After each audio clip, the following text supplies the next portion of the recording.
Guys, we are live, so for those listening at home, welcome to the Dungeon Musings YouTube channel. My name is Kevin Madison, and I will be your friendly Dungeon Master this evening, or this morning, or this afternoon, wherever this finds you, whenever this finds you.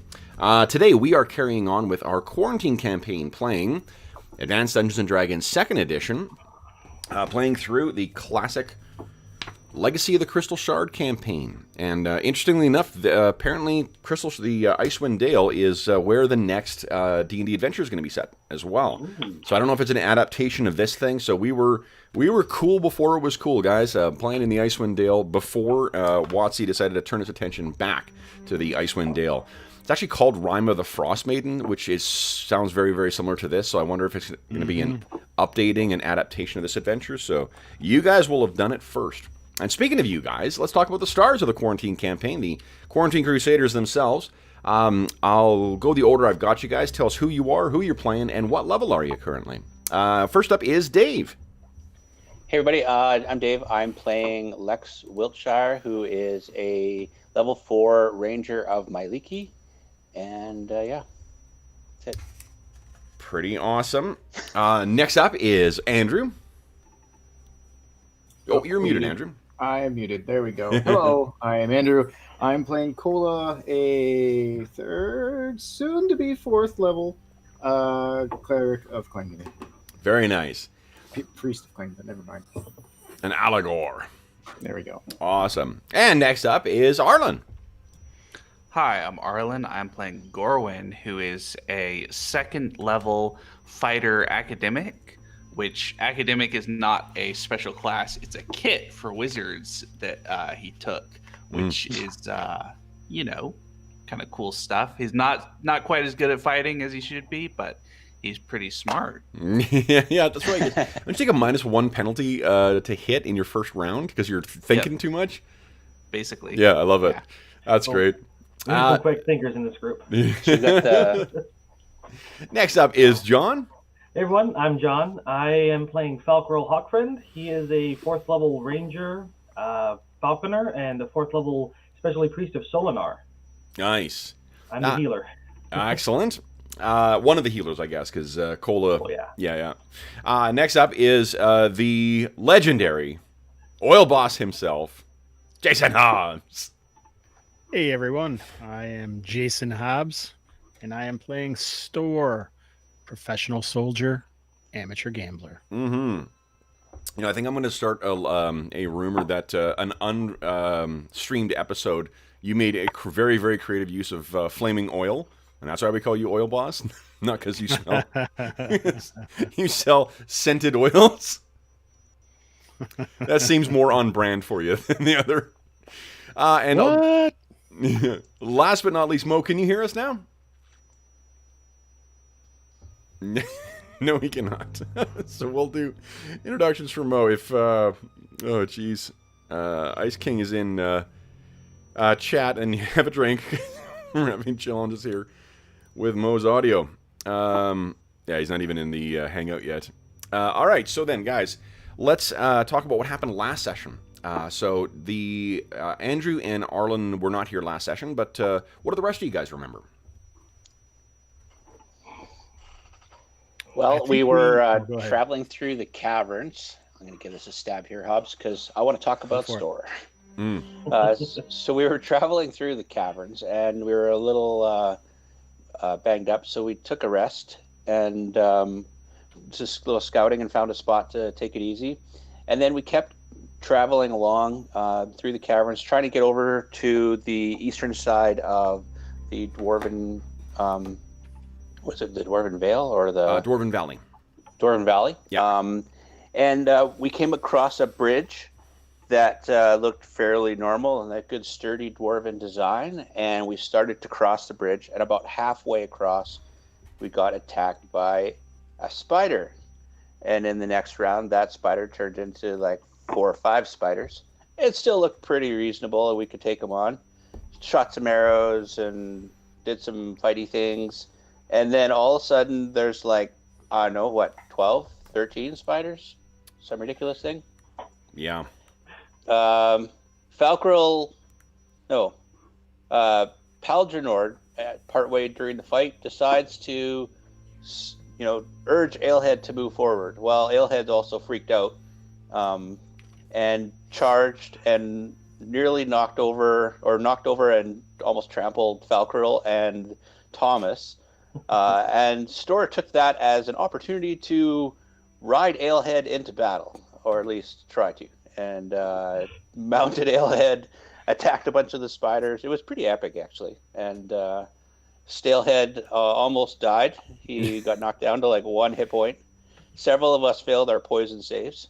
And after the spiders were eventually defeated, we were banged up, beaten up, and started taking poison damage. Yeah. Yeah, you guys almost lost Alehead. And did one of you almost die as well, too? I don't think so. I don't think it was just We were low, but we just kept healing them. Yeah, but it was a long recap, but I needed to give like the depth and breadth of what happened because Absolutely. of the epic Stalehead riding. Yeah. I appreciate the detail. Good. All right, and then what? At the end of the session, what do you guys recall happening?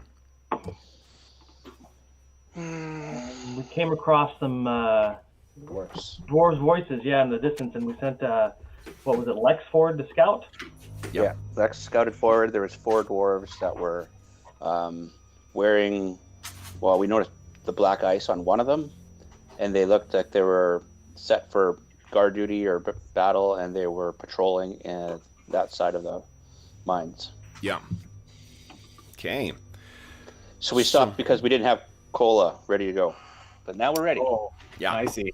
I thought the thing came to an end. For the story.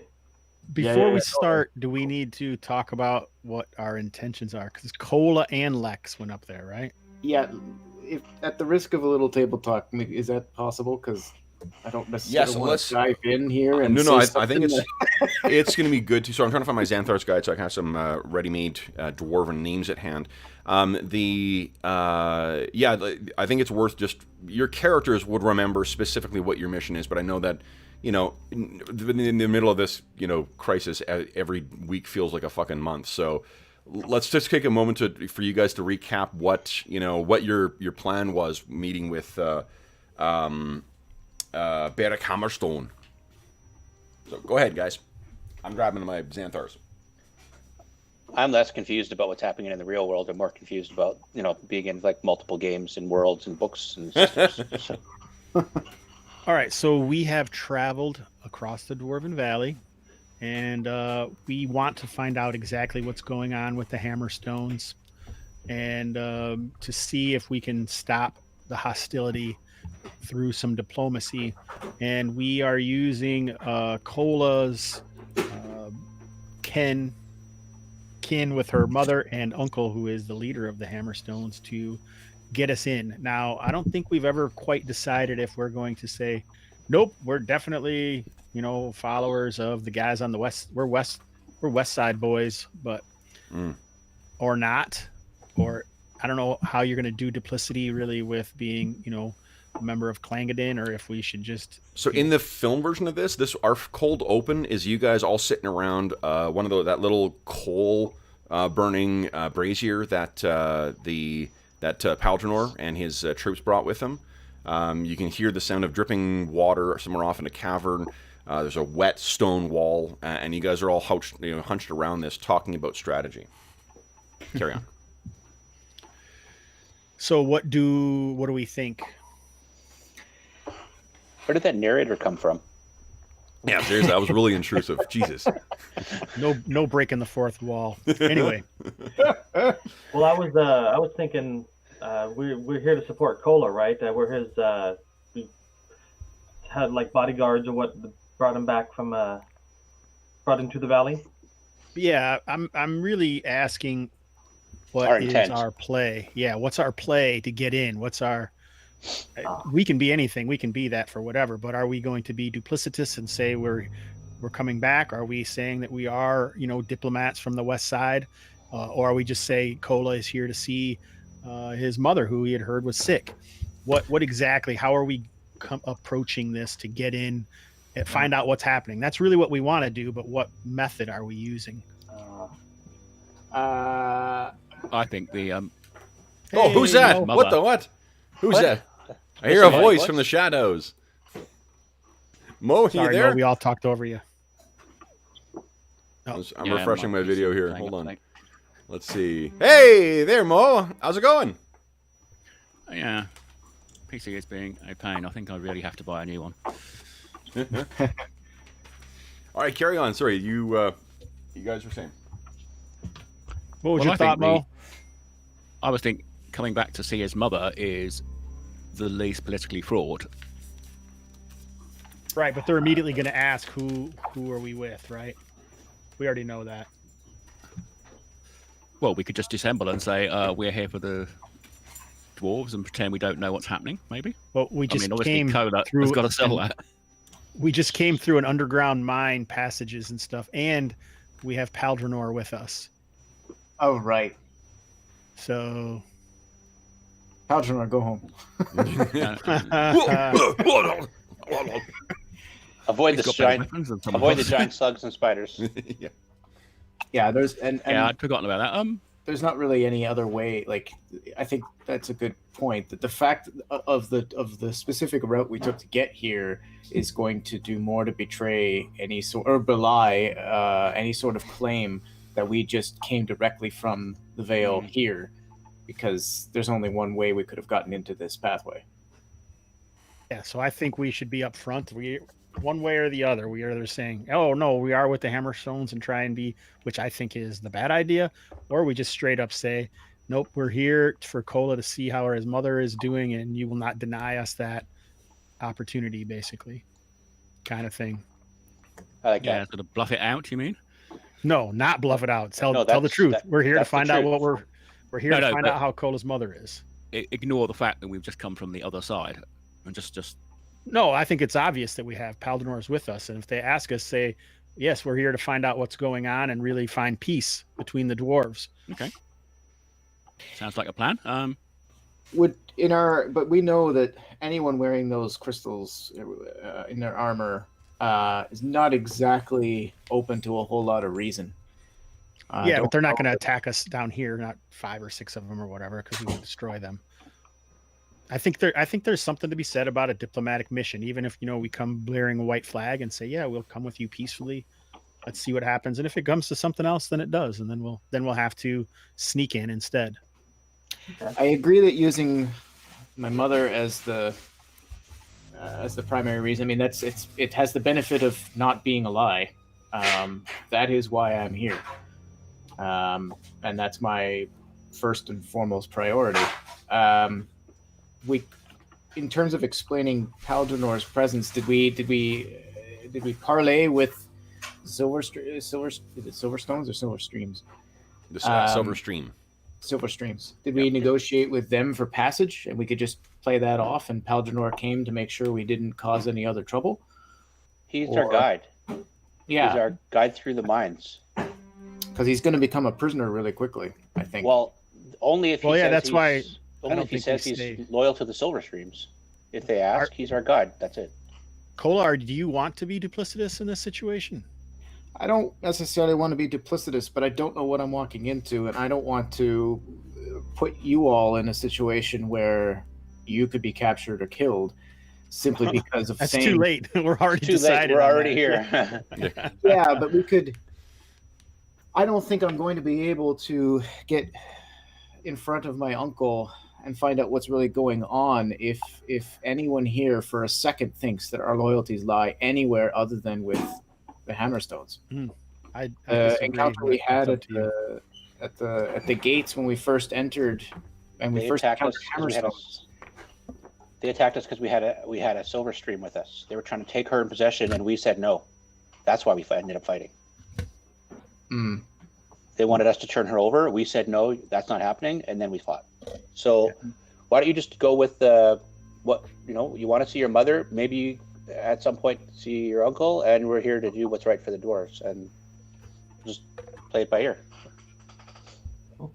It strikes me we could actually wait and see if they move off. No, we're gonna have to. We're gonna have to. We're gonna have to I don't think it was actually a Right. guard post. It was just a patrol, wasn't it? Right, Yeah, but at some point we're going to come across the dwarves. We still need to. Okay, yeah, we need to work out what we're going to say. Yeah, so we might as well figure this out. I'm okay. Yeah, I think it makes sense. We use my mother as the primary reason, and then we say we're here to see if we can mend relations between the dwarven people as a broader goal. And if it goes south, then it goes south. Right. Works for me. That's what I like. Yep. Let's go for it. Because you're all agreeing with me. This is now Andrew talking. It's my natural inclination to be duplicitous in these kinds of games because I play a rogue mostly all the time. Real like Silk from the Bulgarian kind of. I like to screw around with words and trick people. Yeah. All right. Cool, so, man. Then we cut back to the present, and you guys are being escorted through the eastern side of the Dwarven Valley, and this carries on. Kola, did we give a name to your mom? I believe we did. I think it was Daendal Hammerstone. Daendal Hammerstone. Right. Thank you. Hammerstone. Excellent. So, you guys are being led through, and you can tell that on this side of the valley, things are a little more active than they were on the far side. You're seeing actual dwarven citizens. I think, Kola, you're recognizing that this is sort of what normal life was like, or is like on this side of the valley. Let me see here. Do I have... this weekend I also have to go through and set up my audio cues, because I have these all over the place right now, and rename them for when I want to have what I want to have. Let's see. Your words are awesome today, Kevin. Yeah. I'm a little sleepy today. So. He saves it all for the Lord. Curse, and I'm trying to cue up some circus music as well. Yeah, serious. Exactly. There we I go. gotta get all my cues figured out for my game tomorrow. Good Lord. Okay, so guys, you're escorting your way through you're escorted through the eastern side of the valley, and you again, like, people are sort of looking. You're getting a lot of those of you who are non-dwarves are getting a great deal of attention. So I guess everyone other than Kola and Paldronor, you're getting quite a bit of attention, and you're led up to what is Kola, as sort of like the Great Hall. Although as you're approaching it, you can see that a lot of the accents and a lot of the sort of the parts of the hall that had been decorated with like precious stones and things like that, it's all been replaced with black ice. So as you're making your way in, let me show you what the Great Hall looks like, guys. Here we go. And you guys are down here. Boom. We're going to leave Alehead at the door. Leave your ram at the door. No pets allowed. And let's have your escort in here too. Oop, that's Kola. Oh my god, it's your twin brother that you didn't know about. We're going with a soap opera twist now. Here we go. Do we want to take a keg of ale off of Alehead in case we gotta smooth talk somebody? I mean, these are just some guards. They're not worthy of losing a whole keg of ale over. Okay. So, let's not be hasty. You guys are... sorry, Mo, what are you saying in chat there? Yeah, I've got my helmet down. Oh, okay. Is that what you're trying to say? Bassint is closed? Bassinet. Bassinet. It's a dog face, because you have to have the matching. So effectively, he's got it closed in case we get recognised from the guys that beat up the guards. Okay. Okay. Got it. So... We knew we shouldn't have let that bugger live. You guys are brought in, and you can see that this is closer to what you expect of like dwarven royalty. You're led in here, and then you are led through into the actual hall itself. Boom. And the guards bring you into here. And then sort of take up positions. 2 of them wait with you. Another 2 go forward to speak to this guy who is sat on the throne. They make their way up the stairs. And the dwarf who is sitting on the throne looks like this, guys. Berek Hammerstone. And you can see on his, from the illustration there too, his armor is entirely made of black ice. That's that very, very dark crystalline substance. So he, as the dwarves walk up, they take a knee, and then they sort of announce what's going on. Berek seems very, that scowl that's on his face is very, in the illustration, is very reflective of what his mood seems to be. The rest of the, I think the more tactically minded among you look around, and you can see every one of these dwarves in this room here. Every single one of them has some, either a weapon made of black ice, or a shield made of black ice, or some kind of pendant or whatever of black ice as well too. And you can't quite hear what the dwarves are saying. They're saying in kind of a lower voice. What was the introduction that you guys gave? I think we left last session with Cola stepping forward saying that it's Cola Hammerstone, but what was the? How did you introduce yourself and your allies there, Cola? I thought that's what to be honest, I thought that's what we had been just discussing just now. So I would have told the guards what we discussed. I'm Cola. Well, what I want to hear is specifically what you said. That's great that you guys have all talked about what the plan is. Okay. I want to know specifically the words, so I'm not implying something that you didn't say. Yeah, fair.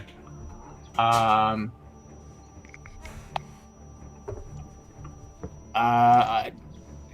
Cola Hammerstone, and I have come a long way back home. I've been gone for decades, a couple.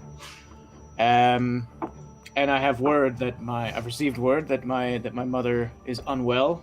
I have returned to see I've returned to see how she is and make sure that she's okay, or if there's anything I can do. And I have learned since my return that tensions are fraught between our people, and it is my desire to see what I may do to mend these rifts before they become too great. What do you tell the guards about your companions? Why are they with you? Why are you down here?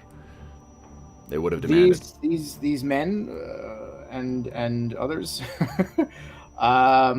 helped me. I met them during my travels, adventuring down south, and they helped me, and we helped each other, and we became allies and then friends, and we have traveled.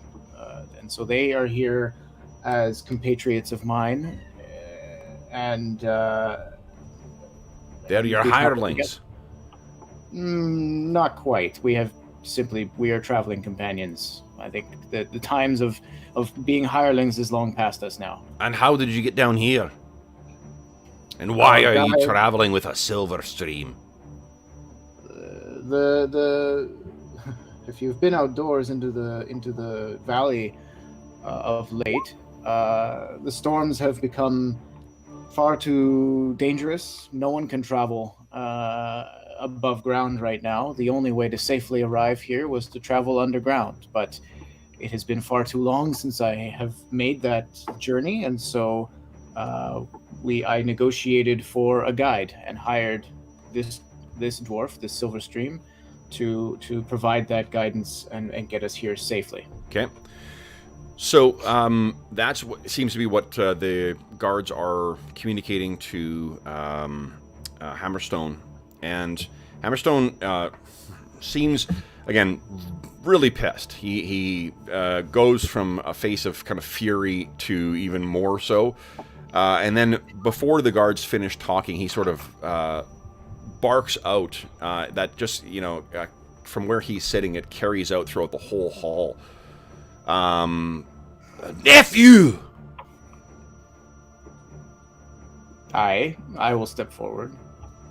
Okay. If the guards permit me. He hops up from his seat and kind of stomps to the edge of the dais on which the thing was raised. You come to my halls, the halls of the Black Stone, with these spies from the 10 towns. These are not spies from the... Well, first of all, as I walk forward, Yep. Before anything else, I will stop where I am, Yep. and I will take a knee, Okay. and bow my head. Uncle Berek, it is good to see you, and I am grateful to be back among my family and my kin. And you bring with you a silver stream? I won't rise yet. These men with me are not from the Vale, let alone the 10 towns. These men have traveled with me. You have a dwarf with you, sworn to the enemy. In my employ, in order to provide guidance to get back here. I do not know the ways, the underground routes between the east and the Berek west. once again interrupts you, and he gestures at, from across the hall, gestures at Paldranor, and he says, "To whom do you have allegiance, dwarf?" And Paldranor kind of sets his jaw and says, "Thane Stokely Silverstream." And at that, some guards run in and grab him. And No. We should have maybe convinced him to to lie. So, I and thought as we weren't he's going to lie, change as the whole he's thing. grabbed and pulled off, Berek says, "You see, Confederates in your ranks, you bring assassins here, spies and assassins. Your mother would be sick to see you in this situation, nephew. What are you back for, anyway? And in the accompaniment of spies as well. Have you come to kill me? Do you think you can kill me, nephew?" And he steps down off the dais and starts moving forward. You can see the guards are all sort of gripping their weapons. Uncle, I'm not in the habit of killing my kin. I get kind of like a little bit puffy, and I say, and I don't much like the implication that I would. I am here to see my mother, and you. I don't believe that there's anything wrong with that. But I come home and I find our people have this animosity now towards one another. I find my people tearing themselves or on the verge of tearing themselves apart. You talk as if there are two sides to this. I don't know what sides there are. I want to hear and learn what has happened. You claim to be a Hammerstone, and you know that the Silverstreams take up arms against the Hammerstones, and you claim you don't know where you stand? You have been gone so long, you're more like them than you are like us. And you hear from somewhere in the back a woman's voice. Cola, is that you? And you can I'll see. turn around and So, what do you remember about your mother? Is she like most dwarven women? She's kind of, plump and, round-faced, noisy. Yeah. I think quiet for a dwarf. A little less boisterous than the average. Okay. But the physical description suits me well. Okay. I don't want to assume too much. It's you're the DM and it's your No, world, this is but, what you remember. It's fine. I think Kola always had a very close and very warm relationship with his mother. I think that they were so he would remember her as being kind and compassionate, and his not to get too sappy, but his inspiration for how he engages with the world around him. Sure. So, then with that in mind, I think it is particularly upsetting to see what comes around the pillar from the back there. Now, what... let me mark... I'm just going to mark one of the... Oh, you know what? Hold on. I can actually just... Do I have a dwarven woman? I do. Boom. There she is. So let me... I'll mark her with a... Oopsies. Color here. So she got the purple token. And what comes around the corner... when you left, your mom would have been maybe like between 50 and 80 years older than you. She was an adult when she had you. I mean, I hope she's still 50 to 80 years older than me. You would think that she has aged. I mean, she looks like she's pushing 400 from what comes around the corner. She is hunched. She has lost probably 40% of her body weight. It's clear she's struggling to keep herself, up with this cane that she's walking along with. Her eyes are sunken into her head.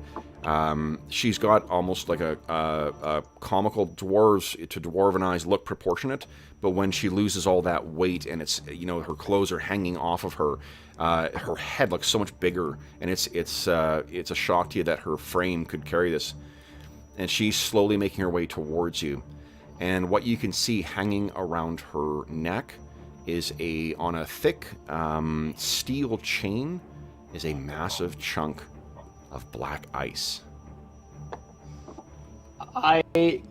Upon seeing her, I immediately, turn from Berek and I immediately beeline towards her. Okay.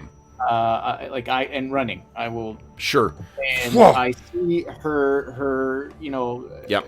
what condition she's in as I get closer, and almost, in a panic, I go to try to embrace, and only at the last second do I see and register. I mean, I see it, but I only register the shard at the last minute, and I stop myself. And well, she also looks like when you get in closer, her skin is like very translucent. Her eyes are watery. You would fear if you embraced her, especially in your armor, you would fear of breaking her bones. Yeah. So for everyone else, what you guys see is as he runs forward, you can hear the sound of like axes getting readied and swords being drawn and shields being raised and things like that. It's only you can. If you were to guess, you think that Hammerstone, it's everything in his power to not attack you as you kind of run past and run up to Dindal. Mm-hmm. And once you walk over, you can see she's looking at you, and the eyes are like welling up with tears and beginning to roll down the kind of gaunt, thin skin over her face. And she says, "You're back, my boy." Mother,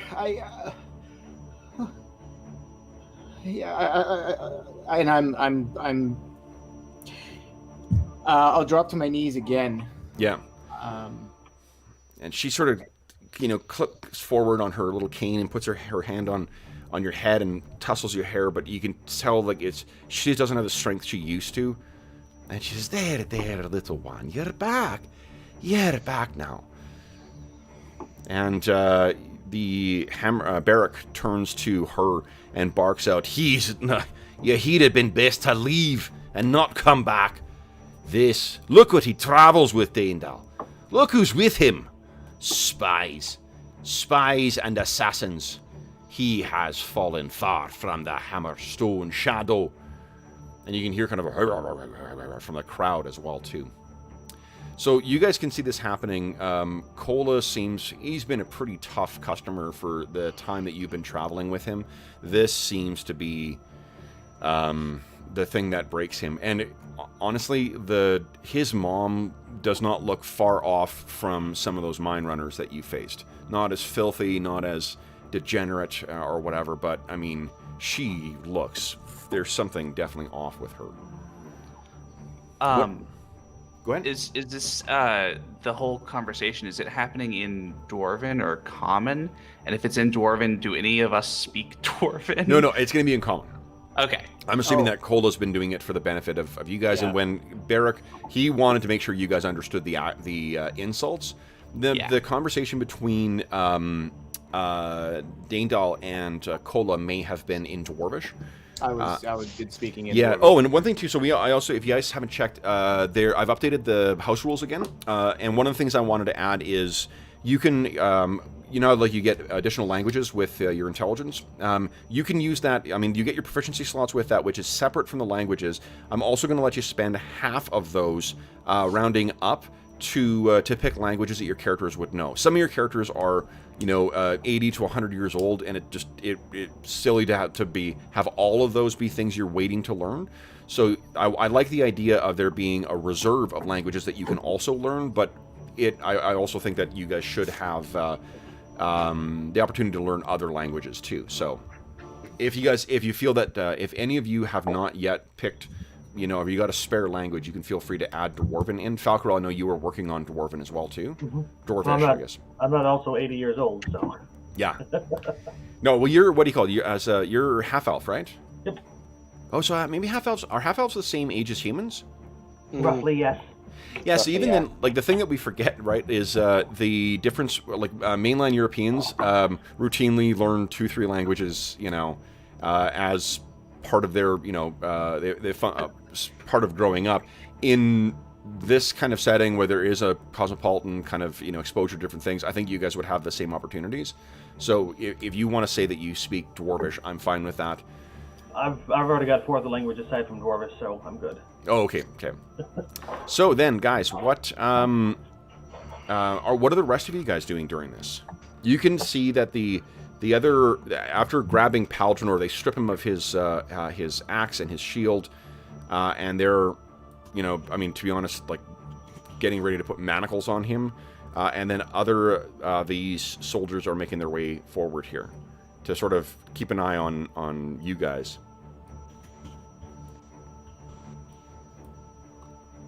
You guys doing anything?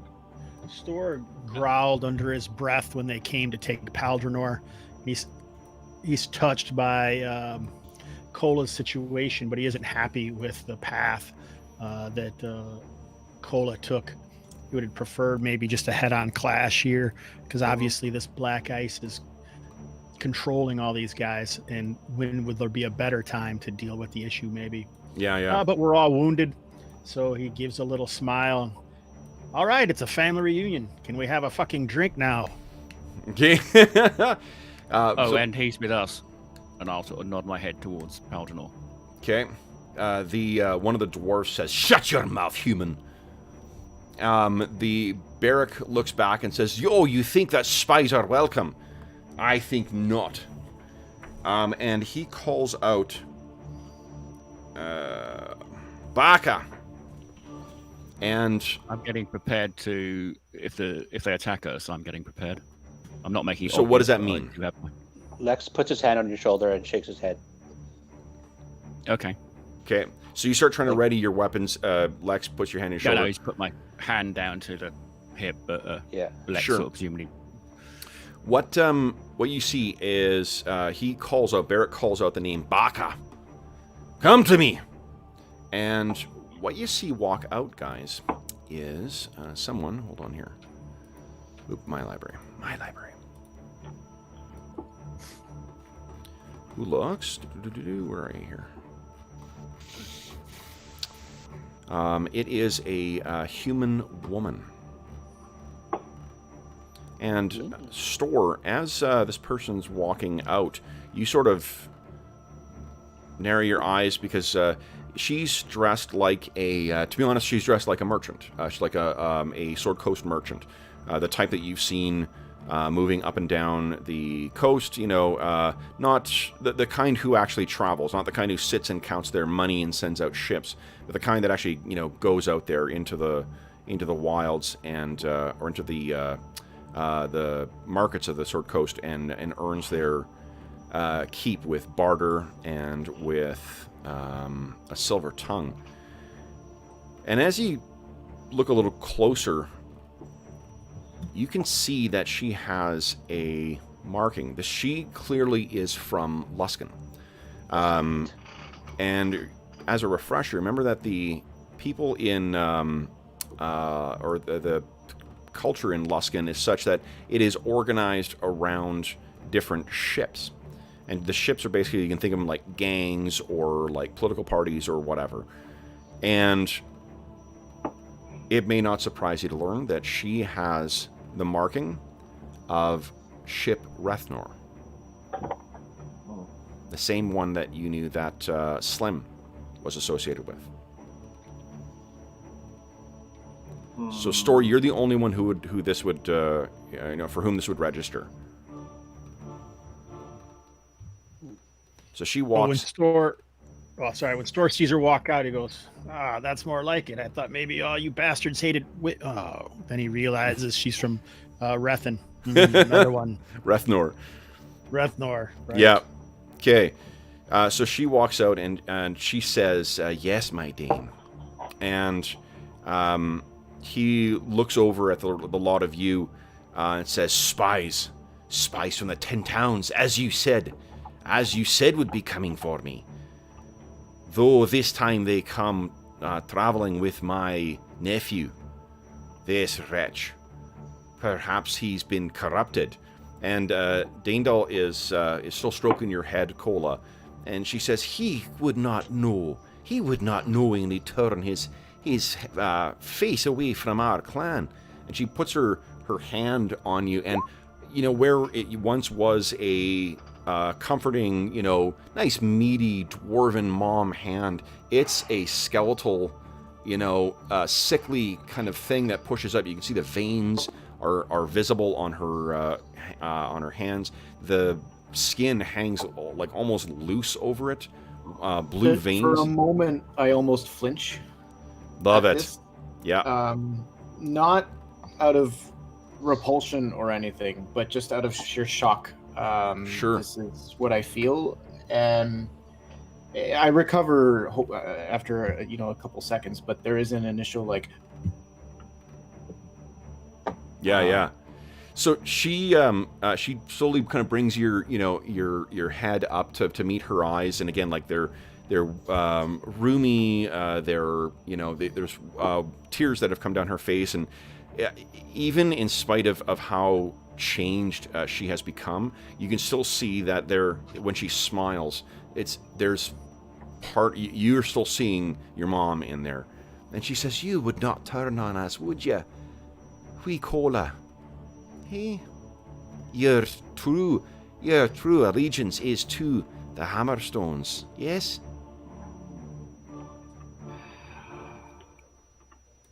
Mother, I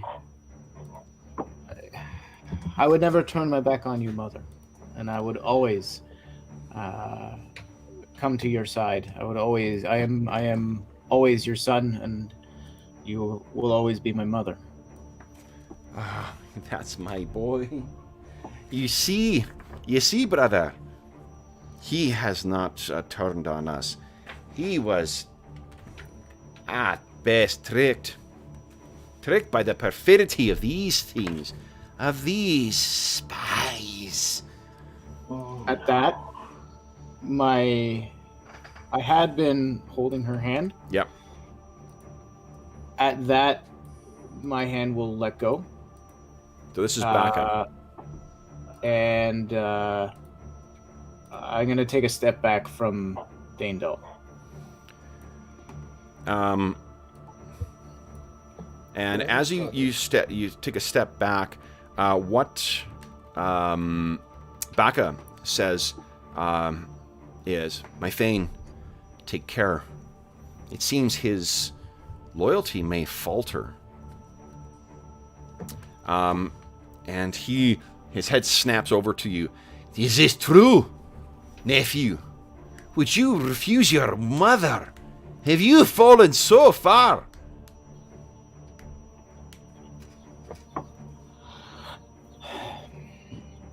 You can show your loyalty. Come here. And you see Baka lean in and say something to Berek. And he says, "Oh, aye. Come here, Cola. Come to your Thane.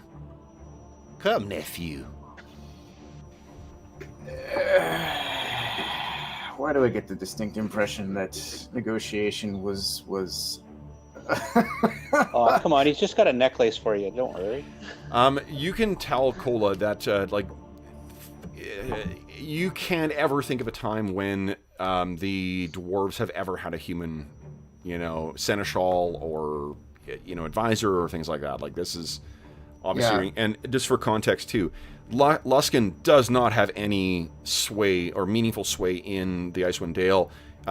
If what you're seeing, Stuart, is that Ship Rethnor is pushing its way in here, and they've got an advisor to this. This is something very, very new and very troubling. Luskan in general is a quite shitty and dangerous place, and Ship Rethnor has a reputation of murderers, blackmailers, thieves, smugglers. They do not have a sterling reputation. This is not like an emissary coming from Waterdeep or from Baldur's Gate. I mean, Baldur's Gate's a little sketchy as well, but not from one of the, recognized or, well thought of kingdoms. Luskan, at best, is a pirate kingdom. They prey on the weak, and that includes how they structure their dealings with each other. So, Cola, what do you do? Because this is the only point at which I have finally I'll turn to look away from my mother back towards Berek. So this is the first time I see Baka. Yeah. And she's tall, lean, good-looking, confident, and she's got. Think of like a. You know what I'm picturing in my head is, I didn't get a good illustration of it. Imagine Grima Wormtongue as played by Natalie Dormer. Oh. Complete with no eyebrows. Yeah. That is a great image.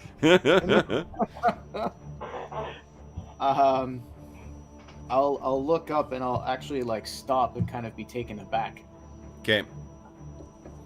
Uncle, you are so quick to pass judgment on me for being in the companion of humans and other non-dwarves. Who is this? Who is this human in this court, advising you, and provide guidance to what my concern family? is it of yours, nephew? I don't know. This is Baka, a emissary from the 10 Towns, one who is going to bring justice to the 10 Towns, who brings to us riches and gifts. What do your allies bring us? No gifts indeed, just our wastrel and corrupted nephew. And Daendal says, no, he's not lost to us. And she comes forward and tries to lay a hand on you again. I would think that bringing me back would be more than sufficient. I don't know who this woman is. Why? You think yourself a gift? Maybe you can spill that to your mama. Not to us. You're a man, Cola. You really think you can come back and cast aspersions on our allies and bring your own traitors? And Baka says, we don't know where they're from. Well, she's not a dwarf. Why is she talking like a dwarf? We don't know where they're from. These That's nicer. elves. Everybody's a dwarf today. Yeah, everyone's a dwarf today. I'm going to order my takeaway with my dwarven accent. She gestures at them. She says, there's elves among them. Immortal traitors. What do you do? You don't know what schemes they're plotting behind their eyes. They don't have a place in here. And Berek says, yes, that's true. Why are you here, elves? Your kind don't live here. This place has always been beneath you. Have you come to steal our riches? Have you come in search of the black ice? You will find nothing but a shallow grave in the cold tundra, if that's what you plan, elves. Then he storms... Can we interrupt, or is he storming off? Or No, he's just storming forward. He's just thundering at you guys right now. He seems Can to be... thunder back? Yes, please, go ahead. You fall under the sway of Luskin and Shipwrath, just like 10 towns. You're all fools, and you're all going to be taken by Kessel, just as you already have with your ice. If we're going to fight, let's do it. I'm sick of your bullshit. Oh, a fight you want then? And you can hear Daendal says, no. You can see the smile on, and she's got eyes locked with you. She recognizes your accent as a Luskin accent store. So Baka is just locking eyes with you, and you can see the grin on her face is that like Cheshire cat shit-eating grin, like, yes, this is exactly what I want. You know? Mo.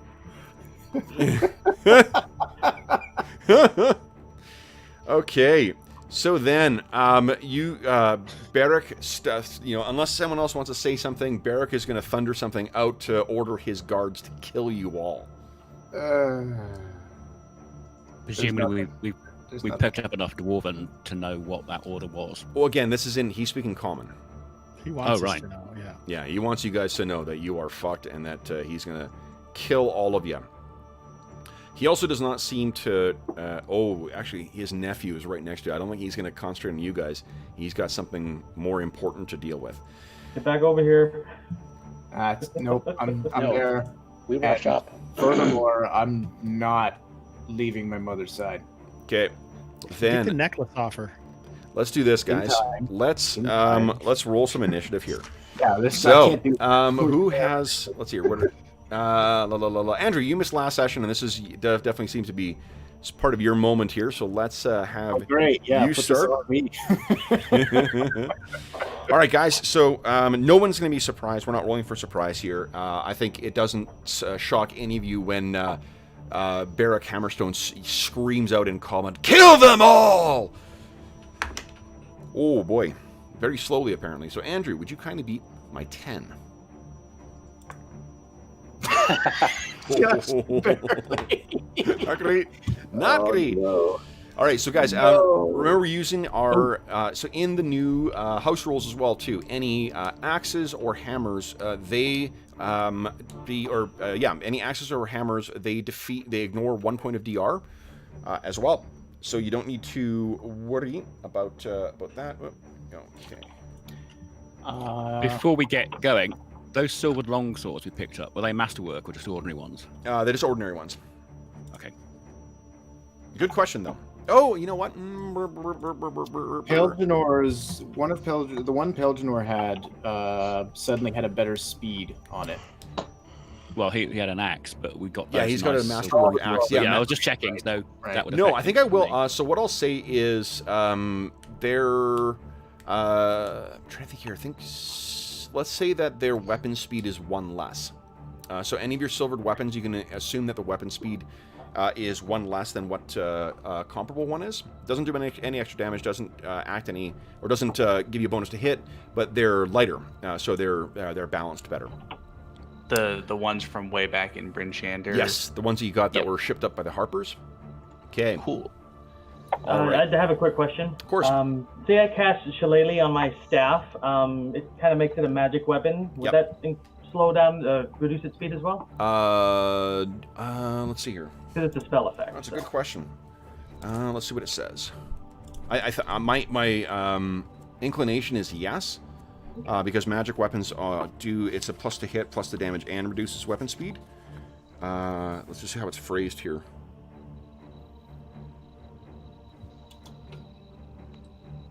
No, it says +1 bonus to attack roll. It's a magic weapon and inflicts 2d4 points of damage. It doesn't say 2d4 plus 1. Okay. So I don't think it does. It's a specialized. It's a good question though. Point of order question. We didn't rest at all between last session that I was in, right? You can assume you would have replenished your spells. Okay. Then that does add a few more options. Okay. Excellent. And I need to... Oh, man.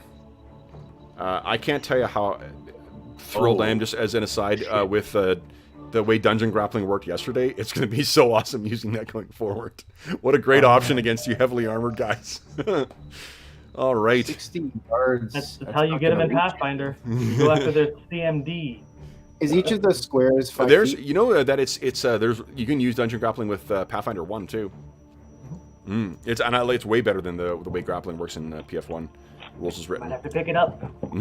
Yeah, we had a combat in our Pathfinder game, and the only way we could get someone was me to tackle him, Oh, nice. slam his head into the ground. Oh, you might know that. May not know this, because I know John's seen it in other games, but this is what we were talking about: is dungeon grappling by Doug Cole.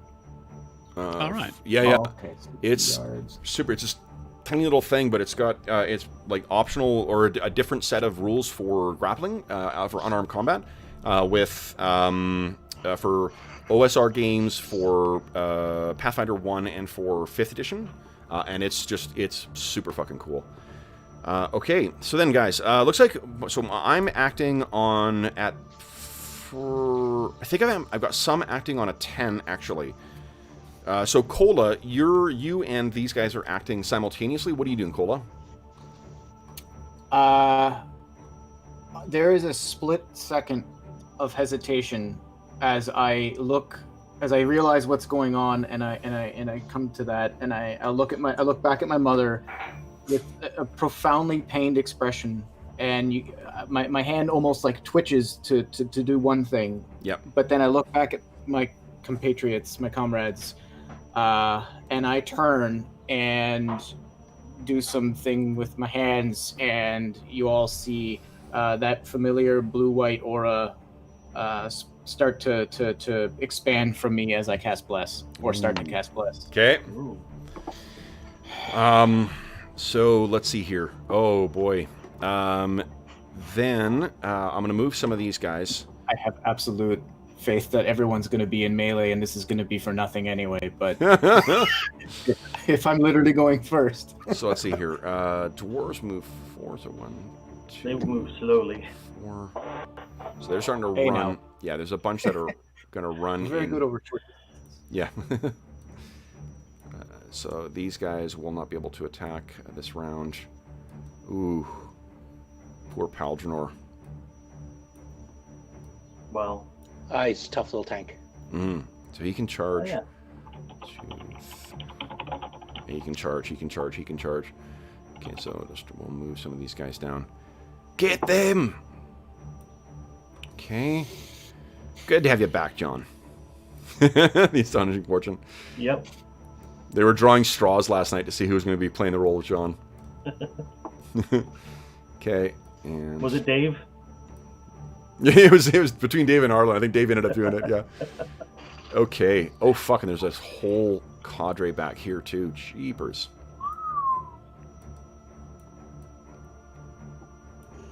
Okay. Oh, hold on.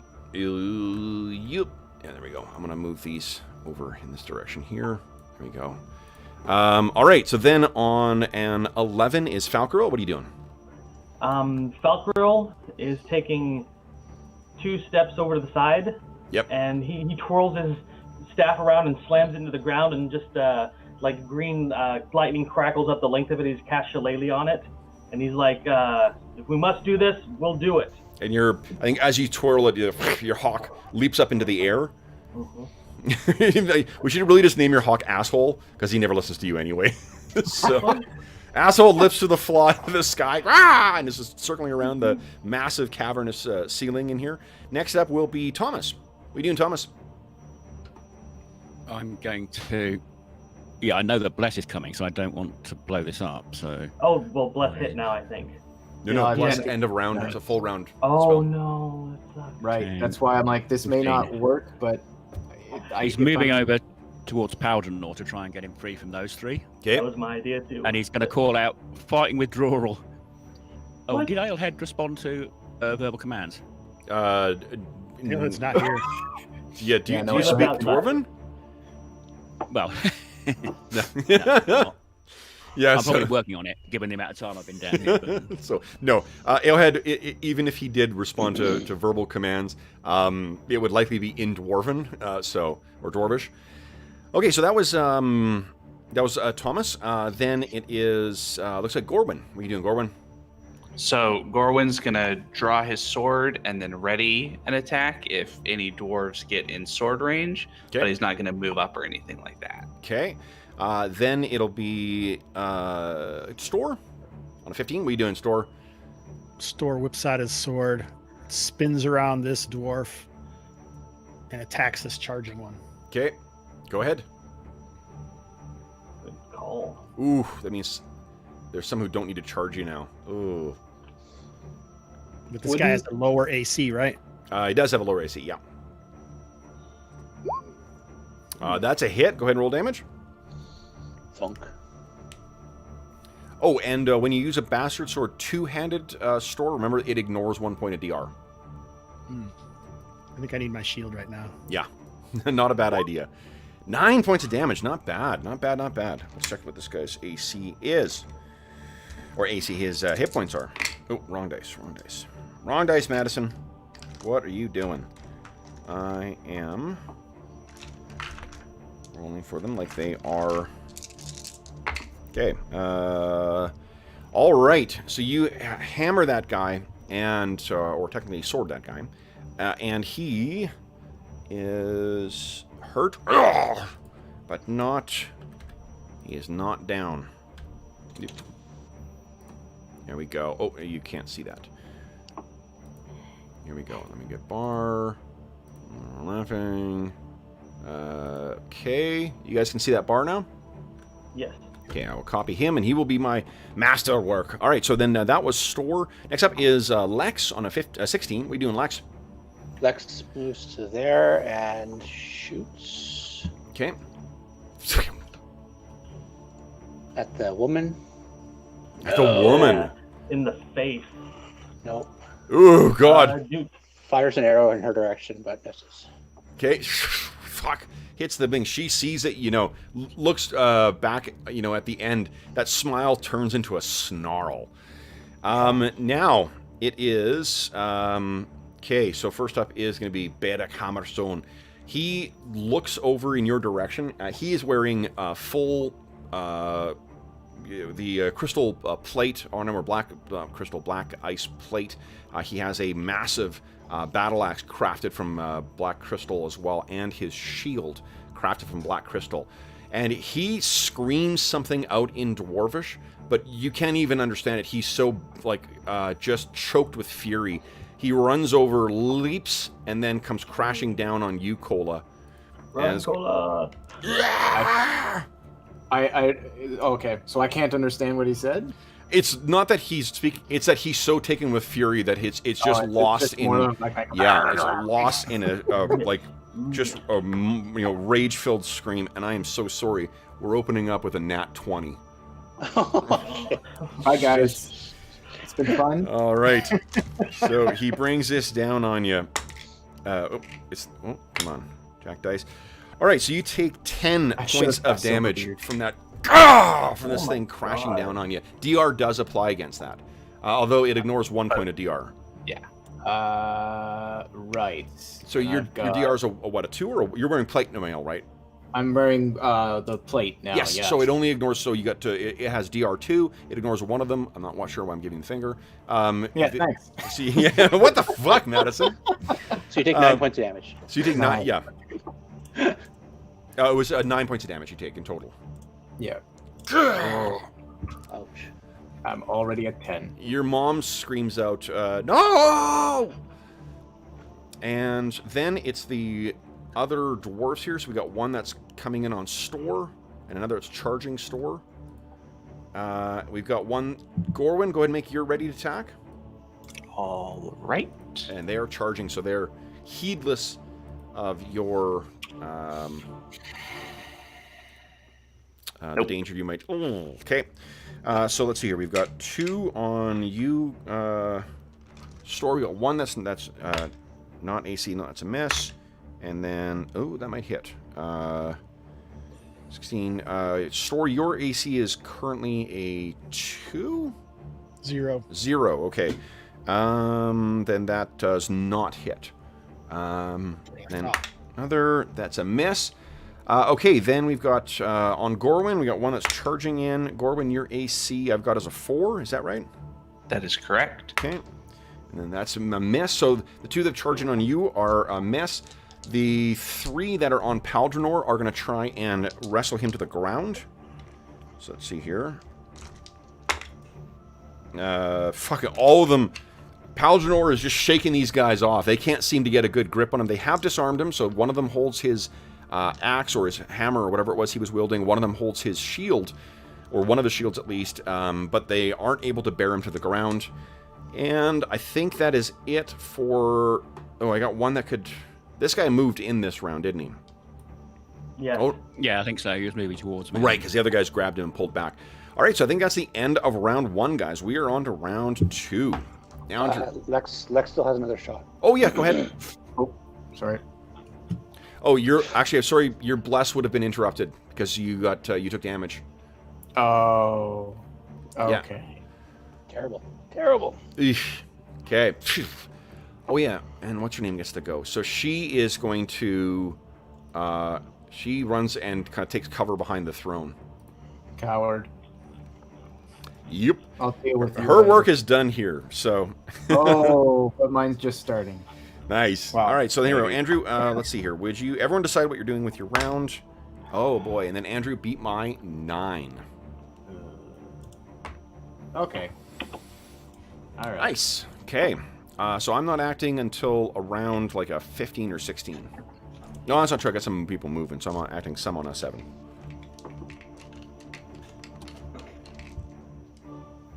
Nice. Okay. Looks like we got Falcarel up first at a 4. What are you doing, Falcarel? See, I took a point in the two-handed weapon style, so my quarterstaff speed is a 1. Okay. So I'm gonna use my action. Whoa. Quarterstaff speed is a 1? Is that right? Yeah, so it's a 4 normally, but the first point gives you a -3. Is a on the quarterstaff speed. only a 4? Yeah. Okay. So. It's because it's a two-handed weapon. It makes me think it's most of those are a lot slower. So no, that's fine. So I'm combat moving behind this guy, and he's gonna spin his magic staff around and try to clock him in the back of the head with it. Okay, go ahead. Too bad I didn't get bless. So. Sorry. Like, Paldronor, grab your weapons. Okay. Move. Dang it. Okay. I'm gonna astonishing fortune that because I think we're gonna need it. Okay. What do you guys think? Because you're one staff hit, that's going to turn the tide. Well, do it, The John. sooner we get Paldronor out and in the combat, the better we're off. So. Okay. There we go. There you go. There we okay. go. Go ahead and roll damage. And these things, it does quite. I rolled minimum damage. Oh no, not quite minimum, but. Oh no. Okay, let's see here. Okay. So they're unfortunately the armor applies against, or the DR will apply. Oh yeah, against, what are they wearing? plate. All these guys are wearing plate? Yeah, this is an honor guard. So. Holy crap! How are we gonna hit these guys? This is the dwarven phalanx that Bergor always talks about. Yeah, a little tear forms in his eye. Oh, it makes me so happy. It's so pretty. I don't want to fight them. They're Okay. immune to missile weapons because they work together. It's wonderful. All right. Yeah, this is actually all a fever dream of Bergor. So then next up it will be Gorwin and Thomas. What are you guys doing? Thomas is going to step up and effectively trying to knock that guy flat on his back. Okay. So then give us a your what is your THAC0 right now, Tom? You're 16. Hold on. Are you level 5? Yep. Okay, so then I it's dinged. I You think did? I Oh, said nice. in the Discord, yeah, and I've Great. done the. You can see the rolls further up where I did the hit points. Oh, that's fine. I trust you. So then it's the reason I'm asking is we're going to use the we're not going to use the AD&D unarmed combat stuff. We're going to use dungeon grappling. So your THAC0 is a 16, which means it's +4. What's your strength bonus to hit and your dex bonus to hit? Oh. I don't know if strength you've is got it. +1. What's that? The hit bonus is +1 on strength. Okay. So I that's have a +5? reaction adjustment of +1 on my dex. No, I'm asking for a hit bonus. The missile attack. So, guys, with this many players, if I ask for something specifically, please give me that. Don't tell me something else, because that happens an awful lot where I'll ask about one thing and I'll get, well, my survival is this. I'm like, that's not helpful. Okay, I've got a missile attack adjustment of +1. Okay. Yes, yeah, then you're going to be able to count that for this as well, too. So give me a 1d20 plus 6.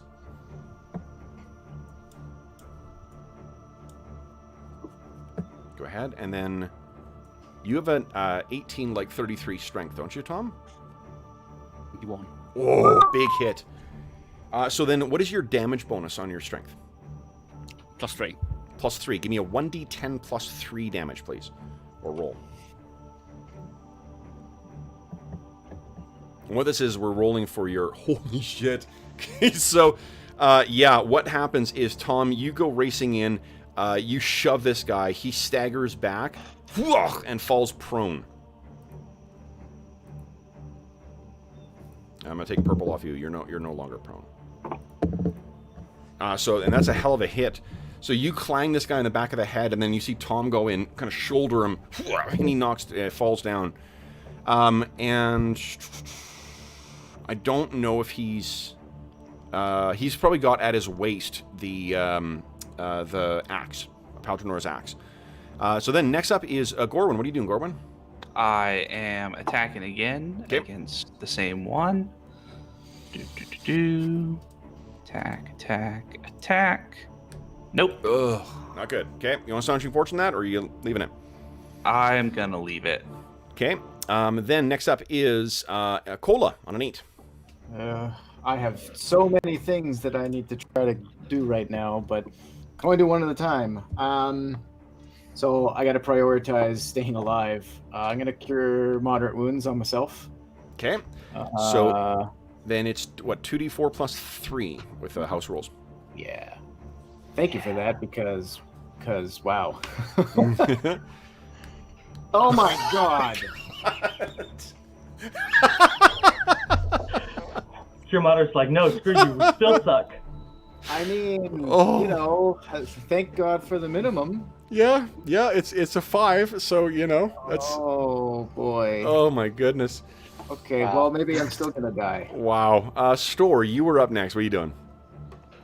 I'm going to attack the wounded one here. Okay, please do. Let me get through all these, Now my mouse is acting weird. Jesus. That is a hit. Go ahead and roll damage.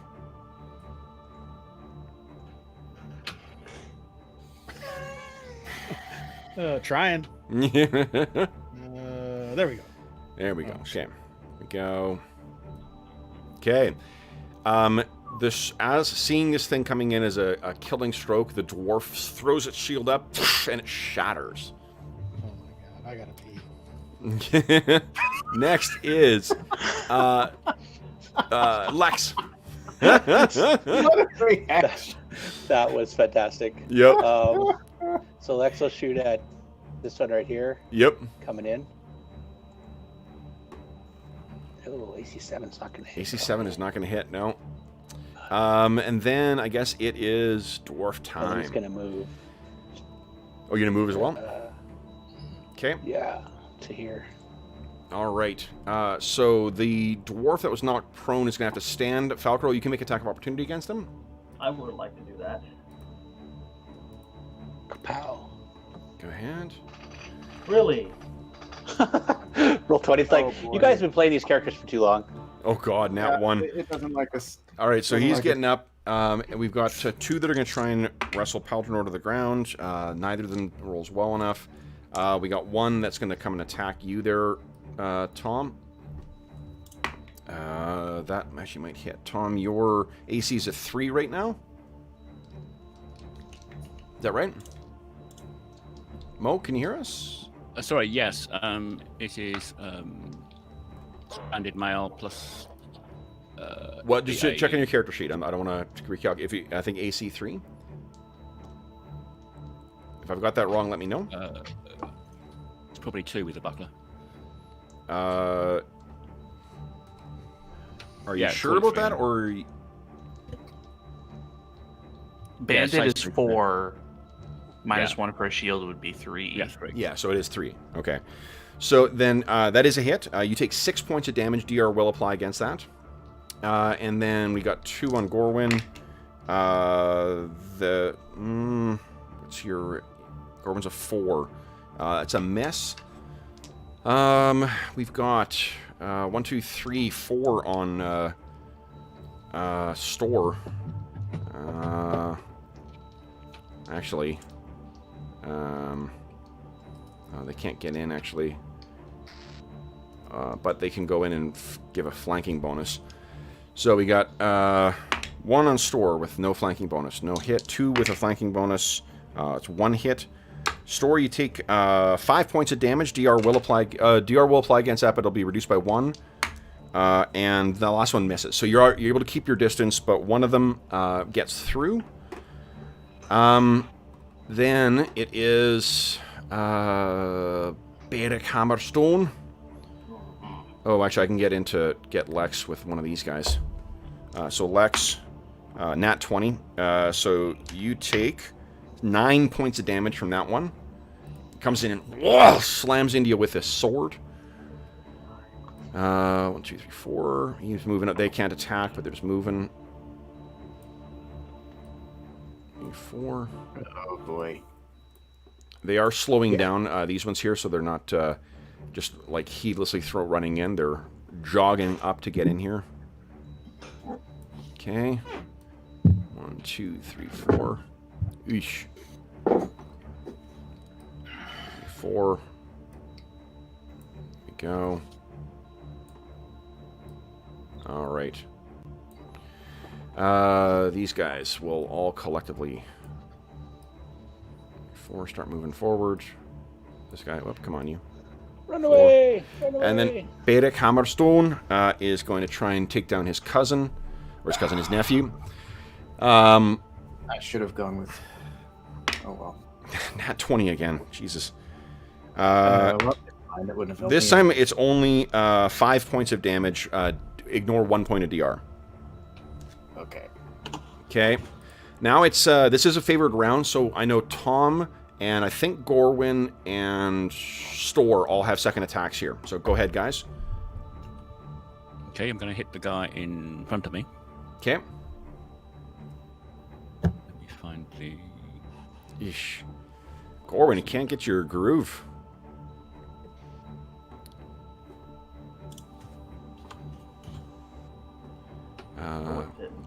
So swinging wild.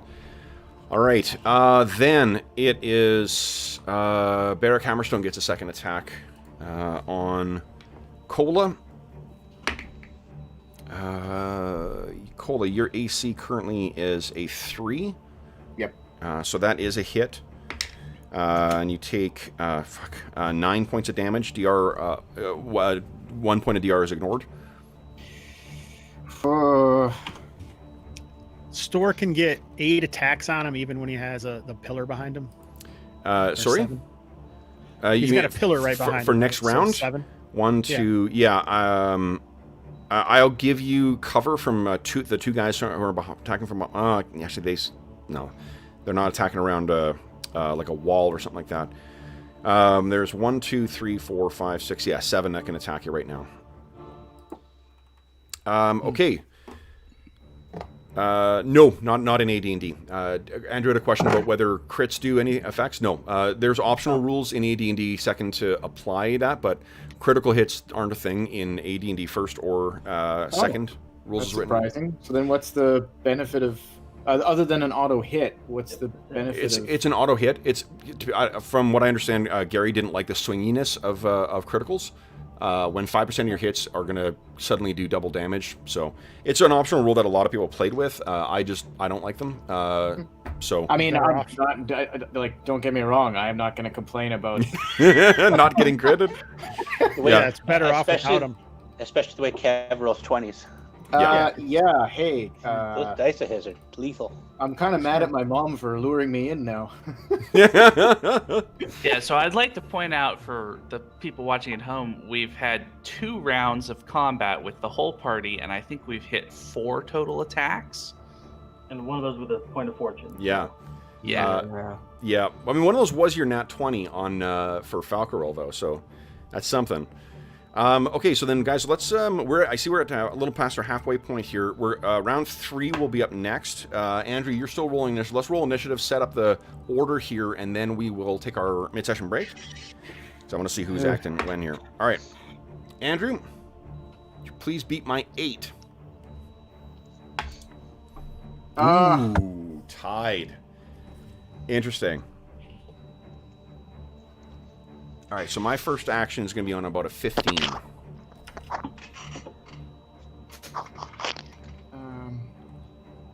Sorry, shouldn't swear on stream.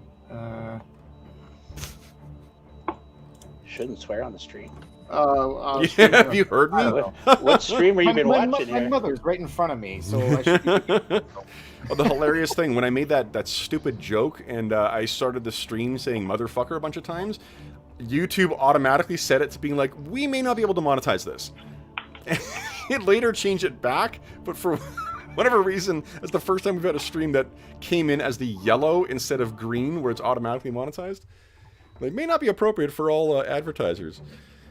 Okay, so then we got everyone's thing in there. Let's take our 5-minute break now, guys, and then we'll check in with chat, and then we will, see how the rest of this scrap goes here. All right, so back in 5 minutes, folks. God damn it.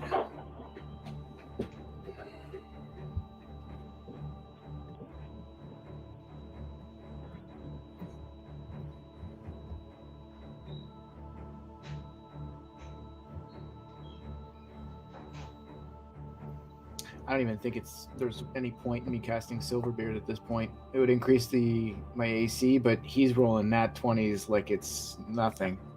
It's not going to matter. If you want your character to survive, you should flee immediately. I would take an opportunity attack, wouldn't I? Or I guess if I withdraw... So what? You're just getting pounded anyway. Oh, you know what I'm saying? You're either going to get pounded now, or you're going to get pounded, maybe escape. Yeah, I suppose, because the cure light's not going to keep me alive if I'm still going to get pounded. Healing spells aren't going to do you any good. Just going to slow the inevitable. So then I'll just...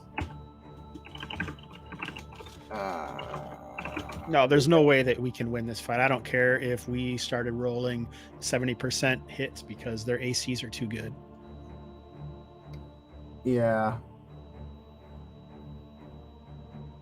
And they can sunder their shields. No, there's no chance.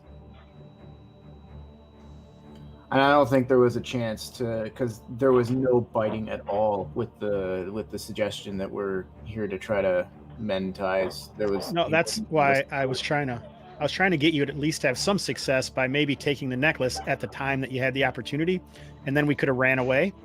But yeah, I hear it. Too much messing around. I think no, like even like I don't think he Cole is too distraught to be thinking about. Like to think that clearly about get the necklace out of here. He knows that you can't touch that.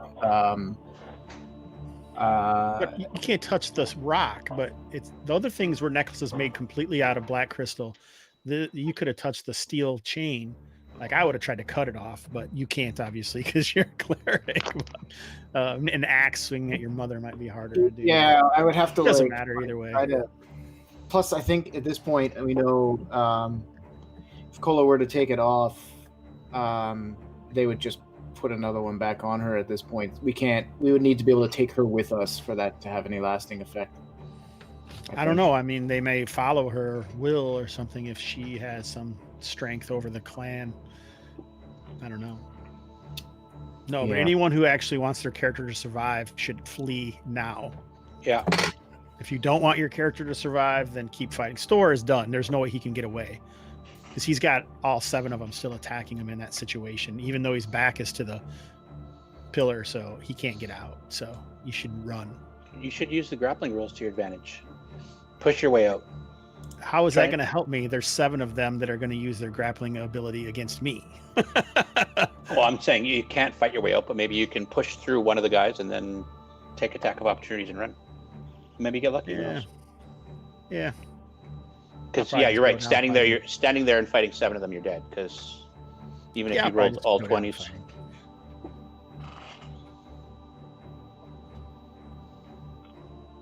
Yeah, Yeah, because I mean they all have sundered shields now too, except for one. So Don't think of it as dying. Think of it as switching sides. no, I'd rather die.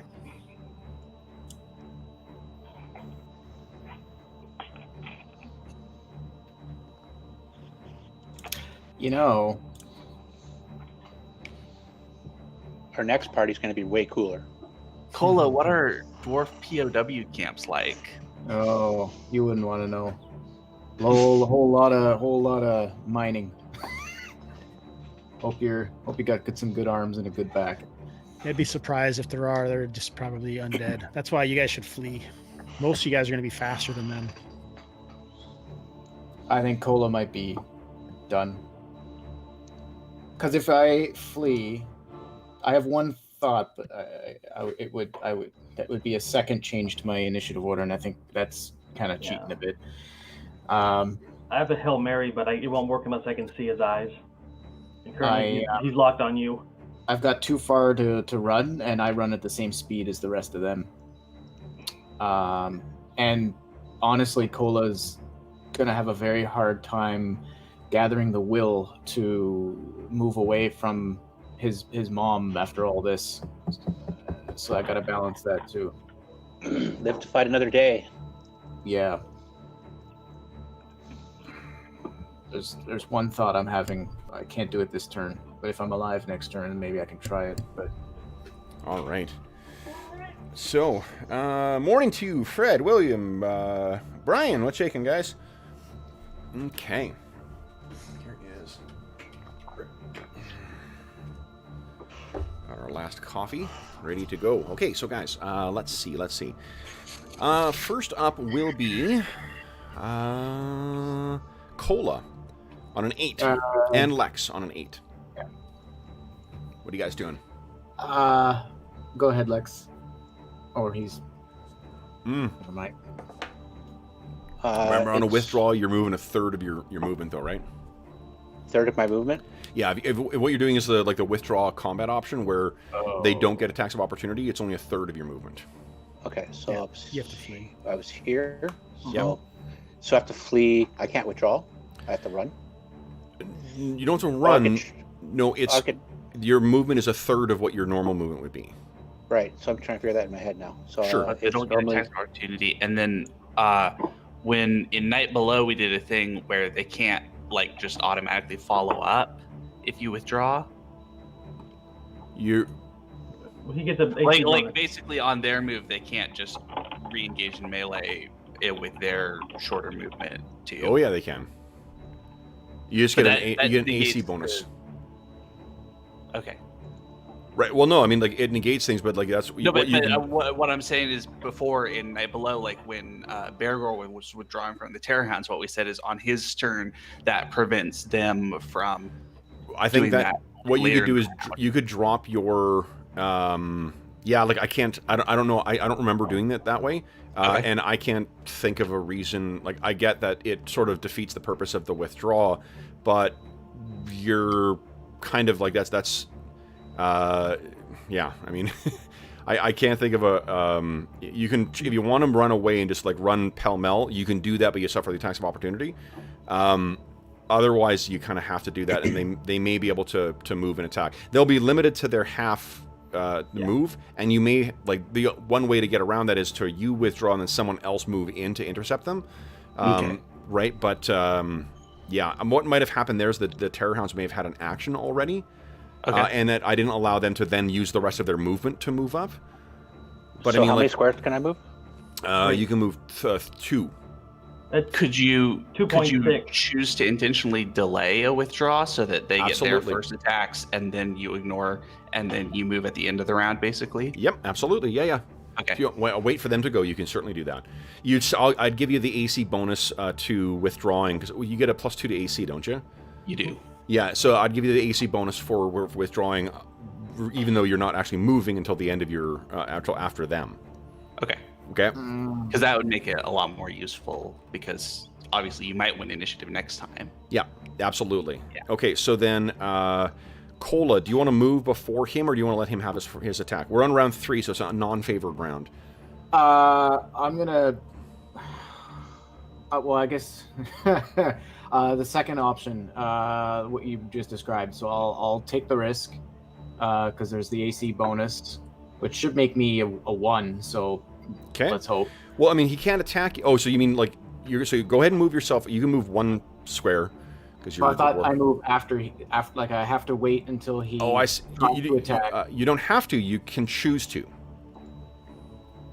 Okay. But the theory is if you wait until after he's made his attack and then you ignore the attack of opportunity, if you win initiative on the next round, you might be able to actually escape instead of them on their turn later in the round. Right, because otherwise you defeat the purpose of trying to get away because I'm just going to be in the same situation next turn. Exactly. Yeah, I'll wait, take the risk that I'm going to... Because either way, if I take another hit and he hits, I'm done anyway. So. You got it. Okay, so then I guess the next up is going to be Falcarel. Falcarel is going to try and brain this guy again with his staff. Okay. And then he's going to move. Please do. Please do. God, I can't hit him. Holy smokes. Crap. So this is going to provoke if he's standing up, so he gets a swing at me. Whoa. Why are you prone? That guy's Oh, still because you're prone. moving. I see. Okay. Yeah, so he will, fucking 19. Well, he stood up and I missed my attack of opportunity. Yeah, so he tags you. You take 3 points of damage. DR will apply if you got it. Okay. Although ignores 1. Okay. So that's him. Next up then is Paldranor on an 11, I guess. What's Paldranor doing? Did that guy drop his axe in the square behind Paldranor? When he fell down? Grabbed by two guys. No, it's on his waist. Okay. All right. So is Paldranor free? Because I presume he's going to try and step back. Paldranor can try and grab it off his waist if he wants. Yeah, let's just do that. Okay. I threw him in initiative order so we could actually do something. Sure. So give me a 1d20 plus 2 roll, please. Oh, Paldranor. Roll 1d10 plus 1. Yeah. Yeah. So he snatches it off of his thing, and he's got it ready to wield. And if he wields it two-handed, it does plus 1 point of damage. Nice. Then it is Gorwin. What are you doing? I'm going to try to disarm the one I've been attacking. Interesting. Okay. So there's 2 different ways you can do that. We can use the dungeon grappling stuff to try and knock things out of his hand, or you can just we'll use the way in the house rules. I'm happy either way. House rules is simpler, right? It's just a regular attack roll. Yeah, and you take -4. I think this is the way it works. You take -4 to your roll. He does not. We both make an attack roll, and whoever hits the best AC wins. Yes. Okay. All right. So I'm going to make Sounds an attack good. roll for him. I rolled a 3, so... Don't roll a 3. Oh my god! I only rolled a 7, so... All right, so his AC is an 18. And he's got +1 to hit. I would have hit an AC of 14. So you actually win in spite of... All right. Now, so hold then... on. But let's see here. Do you actually hit him, though? Do you actually... I think you're gonna want to spend a point of Astonishing Fortune, because you need to actually succeed in the contest. Otherwise, it's just the two of you spazzing out and swinging. Okay. Yeah, so... Then I'll spend a point of Astonishing Fortune to try to actually hit him. Yeah. And you don't need to hit his AC. I'm gonna use kind of a touch AC thing here. That is much better. Yes. So he's wielding an axe as well. What do we see as it goes flying from his hand?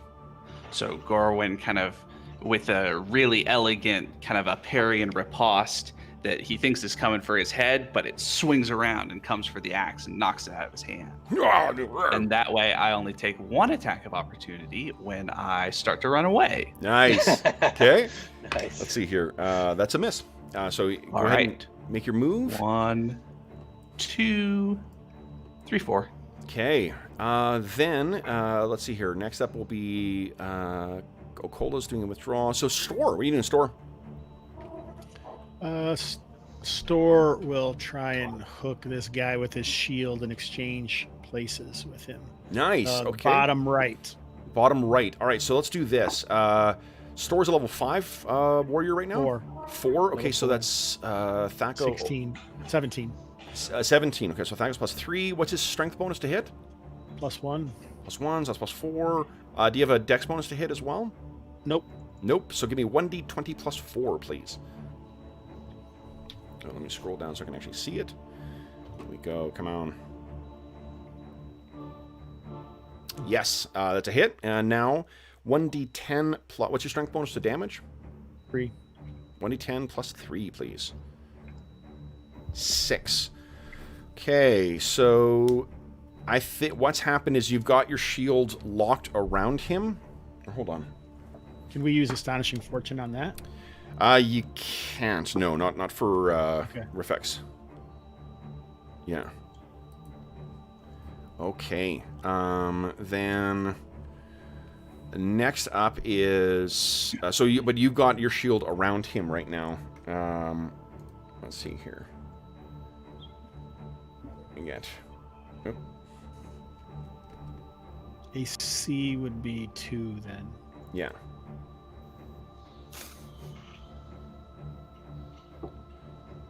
Okay.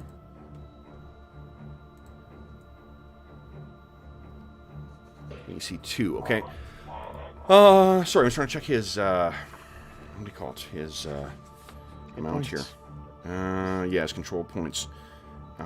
So let's roll here actually. Yeah, there's 2 different ways you can do it. You can do it with hit points, or you can do it with a calculation of hit dice. 10 plus 3, Nice. 6 to 16. Yeah, I don't think that's enough to... You've got him effectively. He is grappled right now, so he's under your control, but you haven't done enough to sort of push him aside. So, yeah. Yeah. All right, so then next is, I guess, them. So my AC would really be a 4. Yeah.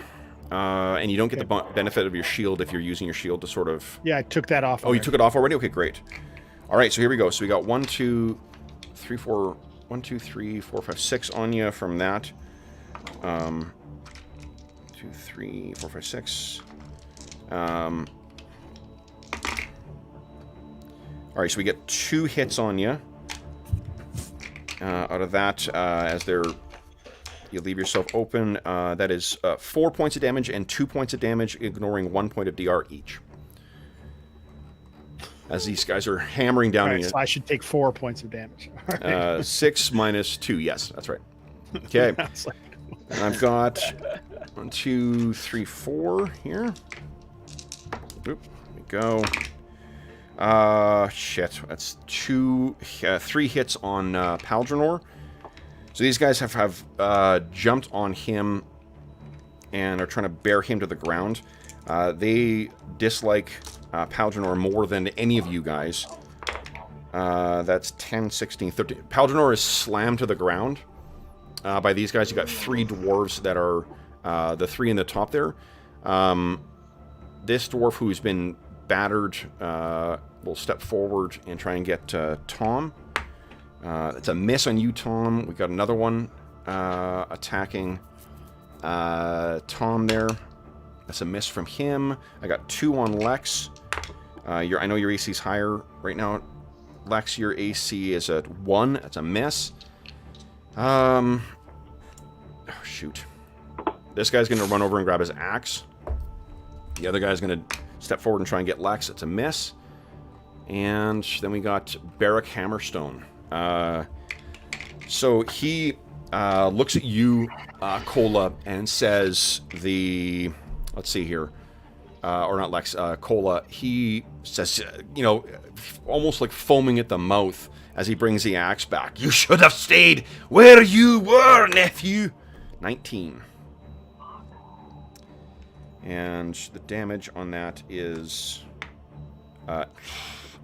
10 points of damage. Yep. I'm Okay. And once again, your mom screams out, "No!" All right. So then it is... this is not a favored round. So those of you who are withdrawing, I guess Lex, go ahead. Okay. And then it is Cole. Yeah, so Cole's not taking that. All right. So Andrew, you are going to roll initiative for us again. And let's see here.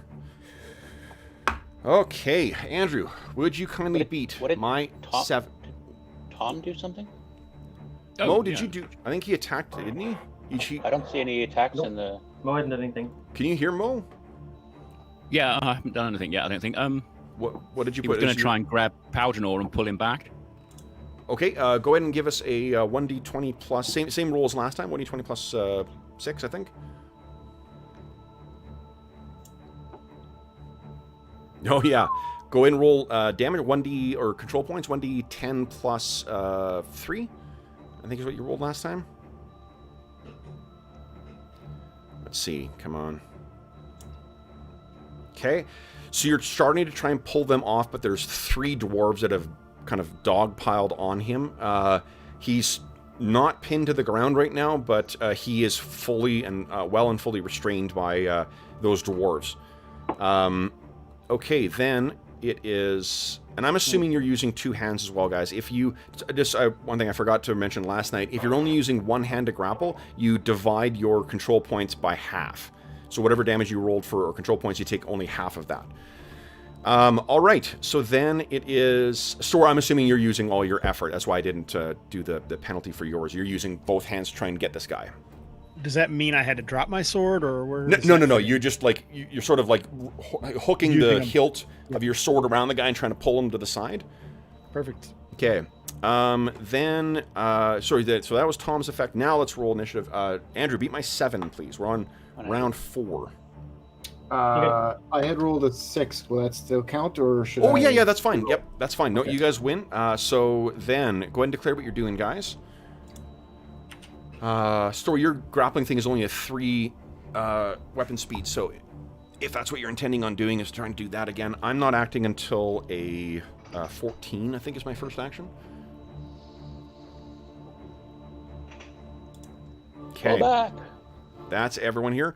So then, first up will be Falcarol, Gorwin, and Lex. What are you guys doing? Run away. I have a question. Yep. If I full out sprint, how fast can I go? You can run. Is that like double my normal Double speed? your move, yeah. So double my, not my combat. So if I go 8 normally, I can go 16? Correct. Okay. That's what I'm doing. Okay. But I'm not going in the direction you think I'm going. Oh, I think we figured out which direction you're going. I'm sprinting up there. Okay. There's a little pest that's hiding behind a throne that deserves a couple arrows in their face. Okay. You think she's still there, hey? I'm about to find out. Okay. Okay. So I'm moving and sheathing my sword and drawing my bow. Okay. And then for Lex, what are you doing? He moved. He's down here. You moved now. already? Okay, so you guys are running. Then it's Tom and Store. Oh, here. Store is going to yell something as he does the same thing, so go ahead, Tom.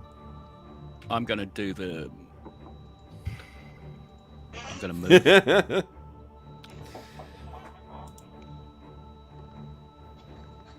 Okay. So I have a readied action if they catch me. Okay, so then there's 2 attacks of opportunity on you there, Tom. Okay, yeah. Okay. One of them does hit, and you take... Let's see here. 6 points of damage. 1 point of DR is ignored. And then Store. Oh, trying to move that guy. Solid. Yeah, it's a hit. 1d10 plus... You can say that out loud, too, Hobbs, if you want. I'm all right. Okay, well, for those listening at home, who... Yeah, go. Oh, good. You want to read it or you want No, me you to? go ahead. You go ahead. Your character. All right.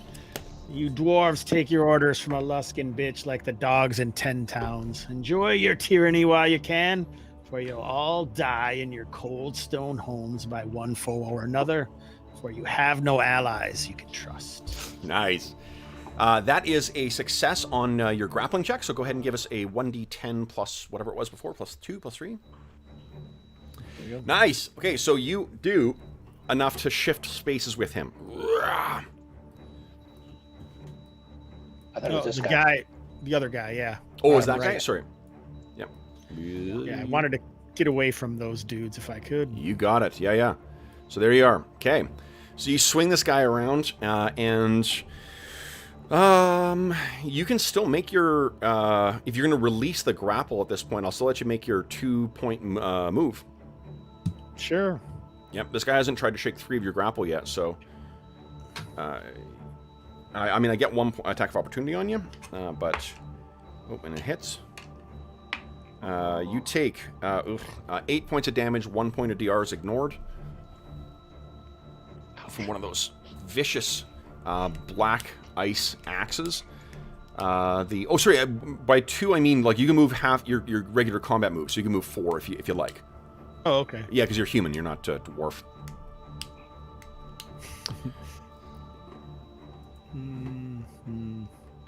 All right. Then, seeing where this elf is going, we've got a bunch of dwarves that are moving to intercept here. Half elf. Half elf, right. Is this a raised platform or? And, oh, you know what? Uh-oh, I got trouble for you. Okay. Because she's a werewolf, too. Oh, sorry. I love werewolves. I've got silver weapons. Okay. All right. Then it's Takola, your mom leaps on you and stabilizes you. No. Bad idea. Yeah, so you're not dying any longer. Hammerstone looks over and sees where Falcaril is running, and he screams out, "Archers!" Archers? What archers? Oh, no. I didn't see any archers. You did not look. You think dwarves are going to have a great hall without having murder holes and stuff all over the place? Great. What do you think we do to make up for the fact that we can't run fast? Yeah. Oh, shit. Okay. And Falcaril, too late, you can see that indeed up on the second floor, there's a whole bunch of murder holes that are line the range there. And yeah, we will have 4 of them make attack rolls on you. Yikes. There you go. All right, 2 of them hit. Unfortunately, crossbows. Well, actually, no, these are heavy crossbows. Oh, no. You take actually only 5 points of damage total, though. I know you don't have DR, so I'm not just gonna lump it together. Fuck. But there's another 2 of them that kind of clatter at your feet. She's seeing you. He's gonna run over here. Tom's going to call out, "Leave her. She's not worth it." We'll But it put her would down be an for effect later. if you did. Sorry. Okay, there we go. And Hammerstone is beginning to run towards you guys.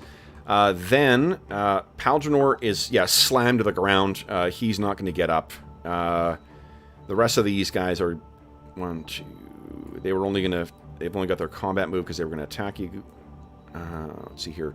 This one's going to try and intercept you, their store. He is too slow, however. He's already moved this round. These guys only have 2, so the ones that you've sort of moved around, they're turning to run after you, but they've only got access to their combat move. One with a broken shield is coming, so get him! Okay. Let's see here. Move him over here. And over here. Okay. Actually, I think that guy moved already. Quit cheating, Kev. All right, then, guys. It is... Let's see. I think that is it for this round. No one has a second attack this round? No? Okay, then end of the round, guys. We're on to round 5. Andrew, you're still kicking ass with initiative here. Let's go, Andrew. Kicking ass with. Unconscious you may be. Beat my 5. Oh boy, it's getting harder. Whoa, nice. All right, I'm not until a 12, guys. I got some people moving on a 5, but... What's the initiative on a potion, and can I move if I'm drinking Potions one? of 4, I think? 4? Yeah, let me double check. Do they have speeds on the DM screen? I wonder. Let's see here. No. Oh, encounter distance is on here, though. Fuck yeah. That's great. That'll save me one thing looking up in the DMG. Yeah, but what about random weather and moon cycle rolls? That's what we really care about. Yes. Yeah. Kev's DM screen. Oh, man. Right, I'm sure he's got a copy of Chivalry and Sorcery for the So, Tickling it Trials was and the Blackberry four, Kev? Harvesting roll. It was 4? I'm just double checking here, Dave. I Okay. think it's 4. Let's see here. So it's as hard as it's as slow as moving a body. Potion is a 4. Yeah. Moving body's a 5. Oh, moving body is 5. Right? Yeah. Okay. Well, you got to find it. You got to pull it out. You got to pop the Drink it. cork. Yeah. You got to drink it. Yeah. That's You got to savor it. Except if it's the goblin one, and then you're like, Okay. All right. So those of So I you, got 8 squares, right? everyone who's on a 1, you got 8 squares if you're just moving. You have 16 if you're running. Yeah. Yeah. Okay. So then Falcarel, Store, Gorwin, and Thomas. Go ahead, guys. Yeah, Falcarel's sprinting back down to the south, and he shouts back, "Coward! Using archers!" It says the archer. says I the can use archer. my bow in this fight, so That is hilarious. Yeah. How dare you use my tactics against me? You. well, I mean, he started a melee and then he pulls out archers when things get rough. I mean, coward. Again, we're isn't that running away. precisely what you were He gonna has do? no honor. I wasn't going after him. Jesus. I guess Look I upon could thyself. just All leave. right. I don't have to drink a potion right now. But So that's yeah, I'm on a 5 as well. So these guys, let's see here. 1, 2, 3, 4. Here we go. Dance around you like a shit. Like, I'll move around you. Oh my God, no. All right. Whoops. Let's see here. And these guys are. There's no way they're going to be able to catch up to you guys. Is this edging towards true neutral, Arlen? Yeah. This true neutral I play? think there's a case to be made that this is something of what I was talking about on the podcast. Okay. I don't like the true neutral term though, because I usually that don't means like it either. I think there's a better term out there, but I don't. I need to think of it. everyone else is like, "What the hell are you guys talking about?" Yeah. Here we go. They're chasing down this way. Berek is screaming out, "Don't let them go! Catch them! Spies! Assassins!" So I think that's... You guys can look back and there's, Bergor's I Dream is coming along. This whole wave of dwarven armor coming towards you. I think that's it so for the... simultaneous with their move, Lex moves. Yeah, Combat move, and Lex, then did you... drinks a You drank a Drinks a potion? potion. Yeah, go ahead. Nice. So you healed up. All right, then, guys, I guess it is end of the round. Let's run around 6. Let's see if Falcro can slip past these guys before they can seal the trap. So, Andrew, this will come down. This is you trying to save your elven companion. Thank God for Jack Dice, because that would have been a 2. Oh, shit. Andrew, beat my 1. If anyone can do it, it's you. 4. All right.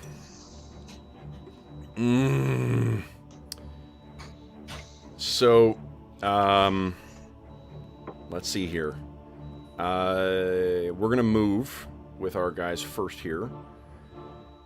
So, they will move here. Oh shit! And here. And here. Yeah, some are readying actions as well. And here. This whole group is now actually running.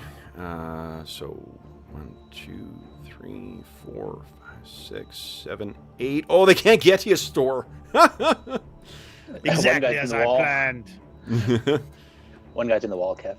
Yeah, they're in. Wow, wham! He they like were watching ran where so they're fast. going.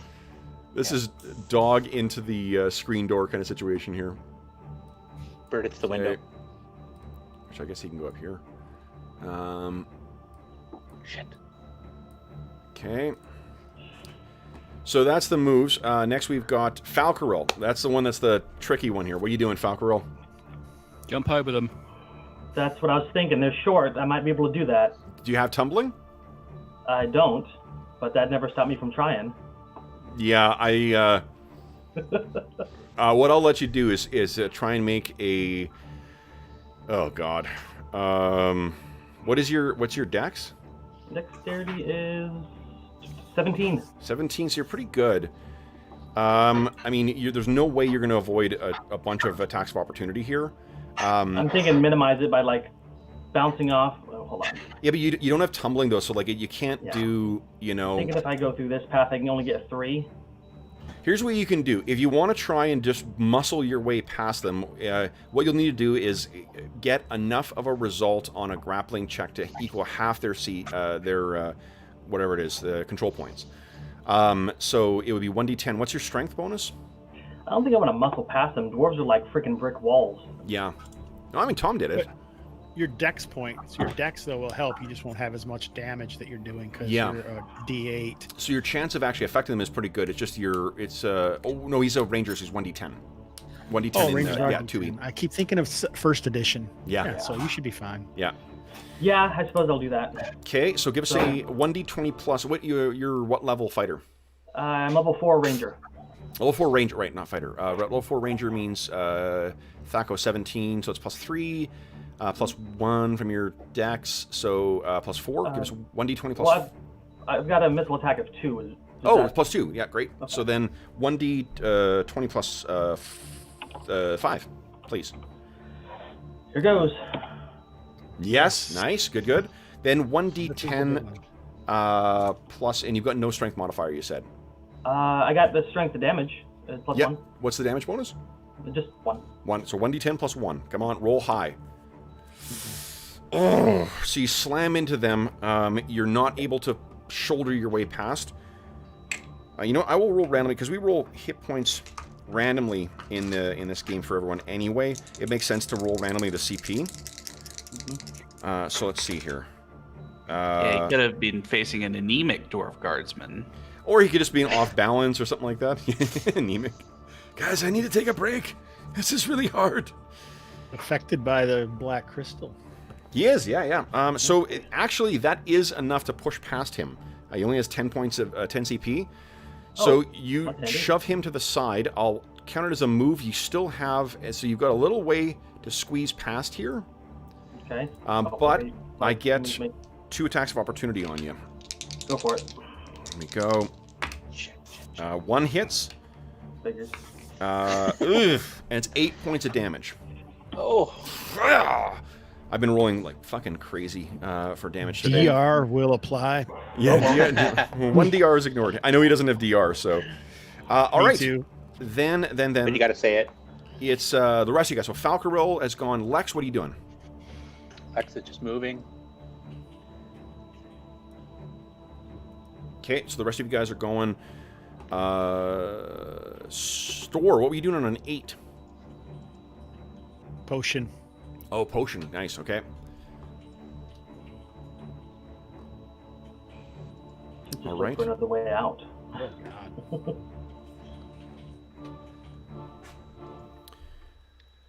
Okay. And let's see here. So then, oh boy, Falcarel, this is going to be tricky. Well, Tom, what are you doing? Didn't expect to make it out of the fight. Tom has switched back to the bow, so he's going to try and shoot at the one that's closest to Falcarel. Okay, so... Or are they in combat or not? Hold on. Remember, guys, if you're stowing a weapon, that's your action. So, like... You'd be leaving your sword if you did that. Yeah. But you can... No, in that case, I'm just going to have to sit there and encourage the others to come on. Okay. Change your weapons now so you can shoot the next round. Yeah, I'll change weapons and then I'll move. Okay. Okay. Then it is... I think that's the end of the round, actually. So then we're on to round 7. Let's Beat see. initiative, people. Yeah, so actually transfer goes to Arlen now. So Arlen... He never loses that initiative. beat my 2. Oh no! Astonishing fortune. Can't do it on initiative. Okay. Only D20 rolls. So fortunately, not fortunately, you've been Charging away. Yeah, because a lot of them have battle axes, right? So they're on 9. Yeah. Fuck. Yeah. So I'm just gonna start attacking. I'm tied with them. I'm charging to get away from them. Okay. You're. When you say like, are you running, which will give you an AC penalty, or? You will like to charge to get the -2. I'm just booking it away from them. Oh, no, so you're running. Running gives you a better result. Charging. Charging is an attack. Yeah, you have to attack somebody. 10. Yeah, running is the So same. he wants the initiative. Yeah, bonus, I was think, going for the at that initiative, point. the -2 to initiative, and then I take the -2 to everything else. Oh, I see. Just attack Gorwin at the end. Okay. So that's why you're. Aren't you on an 8 then? Oh yeah, no, I am on an 8. Yeah. Okay, so You can there's. charge. Oh wait, wouldn't I have to factor my weapon speed into it? You would, yeah, because a charge. Like Yeah, the thing is, so- you can't technically like take a charge. It has to be an attack. Can I attack and then move as a charge, or do No. I have to stop? No. I'm just trying to get out of there, whatever the speed is. Yeah, so that's run. Then that's on a 10, which means they all Okay, 10. get to work first here. Hopefully, you don't try to tackle me. Okay. So we've got. Well, hopefully they don't try to tackle you. Is that what you said? Tackle me, yeah, tackle. I'd rather die by I'll try to- axes. Yeah, I'd rather die by axes. Okay. No Well, war. let's see if we can get your wish here. We got a nat 20 and we got a 19. So Oh man. let's see here. It's only 6 points of damage though. Well, I'm at 1. Okay. And they've sort of surrounded you. Now it is. We got a bunch of other moving dwarves here. They're not gonna be able to catch you guys, but let's keep them moving. 1, 2, Smelly 3, dwarf. 4, 5, Paws 6, off of 7, me. 8. Go. The staff of the Magi when you want to break it. Okay, these guys will move down here. This one's gonna move. He's the one that you were hitting with the staff all the time, and he's like, "Let me at him! Let me at him!" Okay, then it is Falcarel. I'm just gonna try and break out, like I Okay. did last time. Okay, Huh? I'm gonna try and push past them. push past him. You got it. Yeah. That does. It's success. Go ahead and roll 1d10 plus 1. 8. All right, let's see if that's enough to get past. It should be enough to get past one of these guys. Yeah, so you're going to be able to push, but we have 1, 2, 3, 4 That way. other attacks of opportunity on you. Only need one Hit. to hit. Yeah, I got one. Yep. So you're down. Shit. But you can picture you're sort of like shoving these guys. One of them, knock one of them back. He kind of pinwheels back, but then an axe hits you right in the back, and you drop down. All right, then it's the rest of you guys. What are you guys all doing? Tom, Tom and Lex are last to act here. Yeah, we're covering fire for the rest. Okay. There's no rest. Stalehead returns. Nice. Okay. Okay, I'm going to shoot the nearest one, which I think is just within my... Okay. Oh, I take a penalty over 30 feet, don't I? Mm-hmm. So I'll take the... Yeah, but this is just a Hail Mary sort of final shot. Okay, go ahead. So that, yeah. No, it, that would be an 8. Okay, that probably connects, but doesn't get... It skitters off the armor. All right. Yeah, is this a favored round? Is it an even This is round? not. It's round 7. No, okay. Oh. I mean, you get a second shot as well. Lex, that's a big hit. Right. Go ahead and roll So damage. Lex shot and then move. I moved my character thinking, oh, I'm not going to hit anything. But Go ahead. it's just the way it's been. Go ahead and roll damage.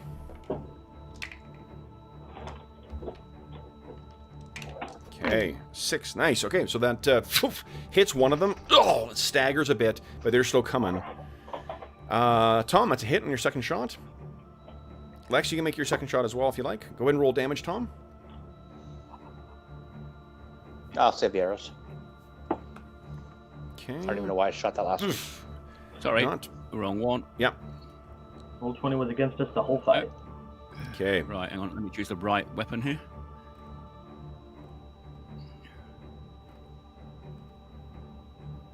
Okay. That is a hit. or is that damage? Okay, so yeah, 2 of them are both hit. They take a little bit of damage. I don't think that's gonna be enough to take one of them down. Let's see. Nope. Okay, then let's drop out. You guys are far enough away, and you're moving fast enough that the 4 of you guys could make your escape here. Yeah. Gather our party before. Yes. Okay. So, what do we see as you guys come burst? Remember, this place is sort of in the middle of like the dwarven community.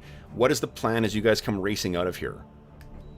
I'm trying to lead the way with Stalehead to thunder down and bowl everyone out of our way. Yeah, yeah. We're just following in the wake of scattered dwarves. Yeah, I guess. And you guys don't necessarily. Were you keeping in like? You would have seen the route that you came from before, but I don't think you know anywhere. Like you don't know how to navigate anywhere else in here. What is sort of your plan here? I almost think we've got to try and get back to the catacombs. I think. Is that if we try and find a hiding place in here without Cola or Paldronor to say, oh yeah, we can hide in this disused warehouse here, we're going to get caught. Yeah, none of us are dwarves, so we might as well just get the hell out of Dodge. Okay. Does that mean not go to the catacombs and look for the outside, or what does that mean? No, I'll just get out of the community. Well, we don't know where the outside is here, do we? Yeah, right. That's what I'm saying. We don't know the floor plan, so if Cola or one of the others had made it, we could say just run for the gates and hope we can make it out. But I think back to the catacombs. Okay. Okay. Let me roll something here. Okay. So you're you can picture there's some close calls as you're riding your way through here. But the sort of, for one thing, the fact that you're all, you all move faster than dwarves, you're going to be able to affect your escape to get down to that sort of unused area and then go off on a side, kind of passage and try and lose your pursuers for a time. It's also, you have the benefit that like getting word around about you guys will probably take longer than it would for you guys to just get out of here. Falcarel, in spite of them wanting to kill you, the Berek Hammerstone comes stalking over, and you're bleeding out, and you can't see this, but I think like the Paldronor likely can. He says, "Wait, don't let him die. I have questions for him." So you are taken prisoner, as is Cola. So, yeah, the thought of just sitting down and just surrendering when they locked off the area, but I was like, nah, go down swinging. Okay, so let's do this. Let's first check and see what mortal wounds our 2 downed allies are suffering from here. So, let's see here. You didn't tell me how much damage I took. I just assumed it was like 4. Oh, I actually didn't bother rolling. You took, 4 points of damage. Okay. So, let's see. All right, so then, Cola, what is your constitution? Oh, you might be muted there, Andrew.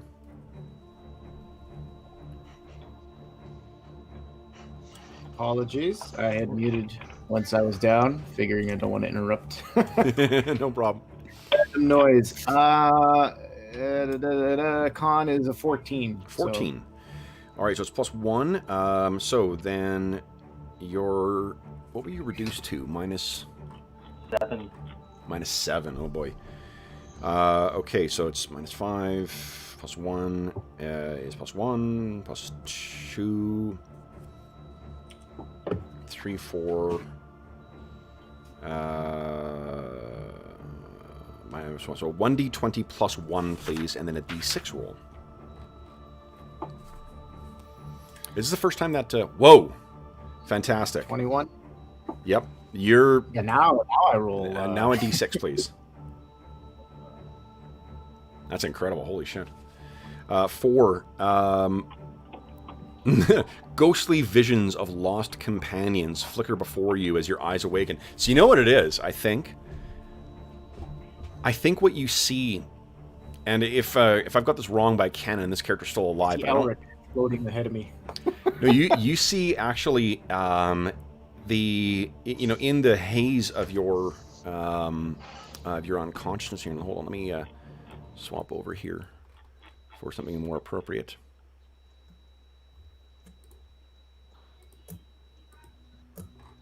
There we go. You can see yourself standing on a mountain peak. And this is, you recognize this as the slope, and what's standing up before you is Kelvin's Cairn. It's the massive central, the central geographic point of the entire Icewind Dale. It is the foot of, or underneath Kelvin's Cairn is where the dwarves have for centuries dug, treasures. It's the geographic point that all the ragged tribesmen use to navigate around the Icewind Dale, and it is almost like a bulwark against the ragged glacier that tries to crush, down or move down and swallow the Icewind Dale itself. And you're standing there, and I think you've been up here before, probably in your youth, but you can see yourself standing on what do you call it? Standing alone. The wind you don't feel the cold though. It's swirling and blowing around you. And you hear the sound of crunching snow from behind you. And you turn around and you can see a dwarf with a fairly, lined face from age, from battle, from work at the forge. Got pockmarks on it as well. You don't know this dwarf, but you can see from the sigil at his waist, for the girdle that's there is the sigil of the Battlehammer clan. This is a dwarf who this is the dwarven clan that before they retook Mithril Hall, they were the masters of this land. But they are still the clan to which the Silverstreams owe fealty. There's a reason that they don't call themselves kings in the Dwarven Valleys, because the Battlehammers are the kings of these dwarves. What do you say, if anything?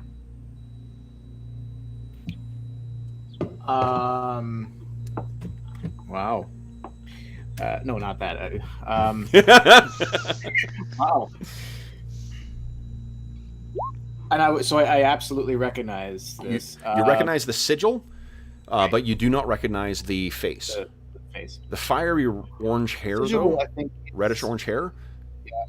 It couldn't be anybody else. It couldn't be one of the heroes of the Icewind Dale, could it? He's dead. I think I would, out of impulse, drop a knee.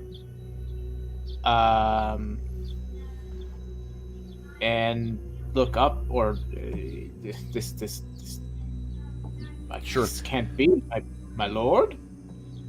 So, without saying anything, he steps forward here, crunch, crunch of his feet under snow under his feet, puts his hand on your shoulder, and he points to a location or a part of the slope at the side of Kelvin's Cairn.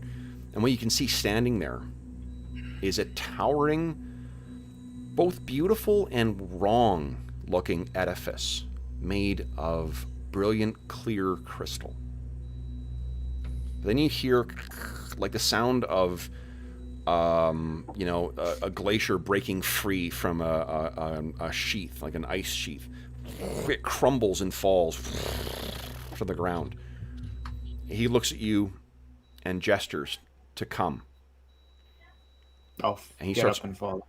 So, in a dreamlike state, the leagues between you and where this thing collapsed seem to pass, without any kind of, without any real time.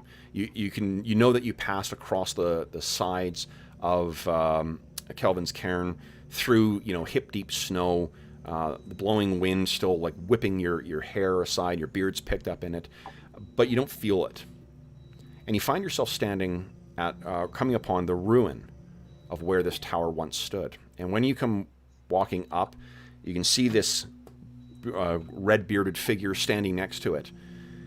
And there's nothing there, except for exposed, bare stone. He looks at you, and then looks down at that exposed stone. You can't quite see from where you are. You might need to get a little closer. I will.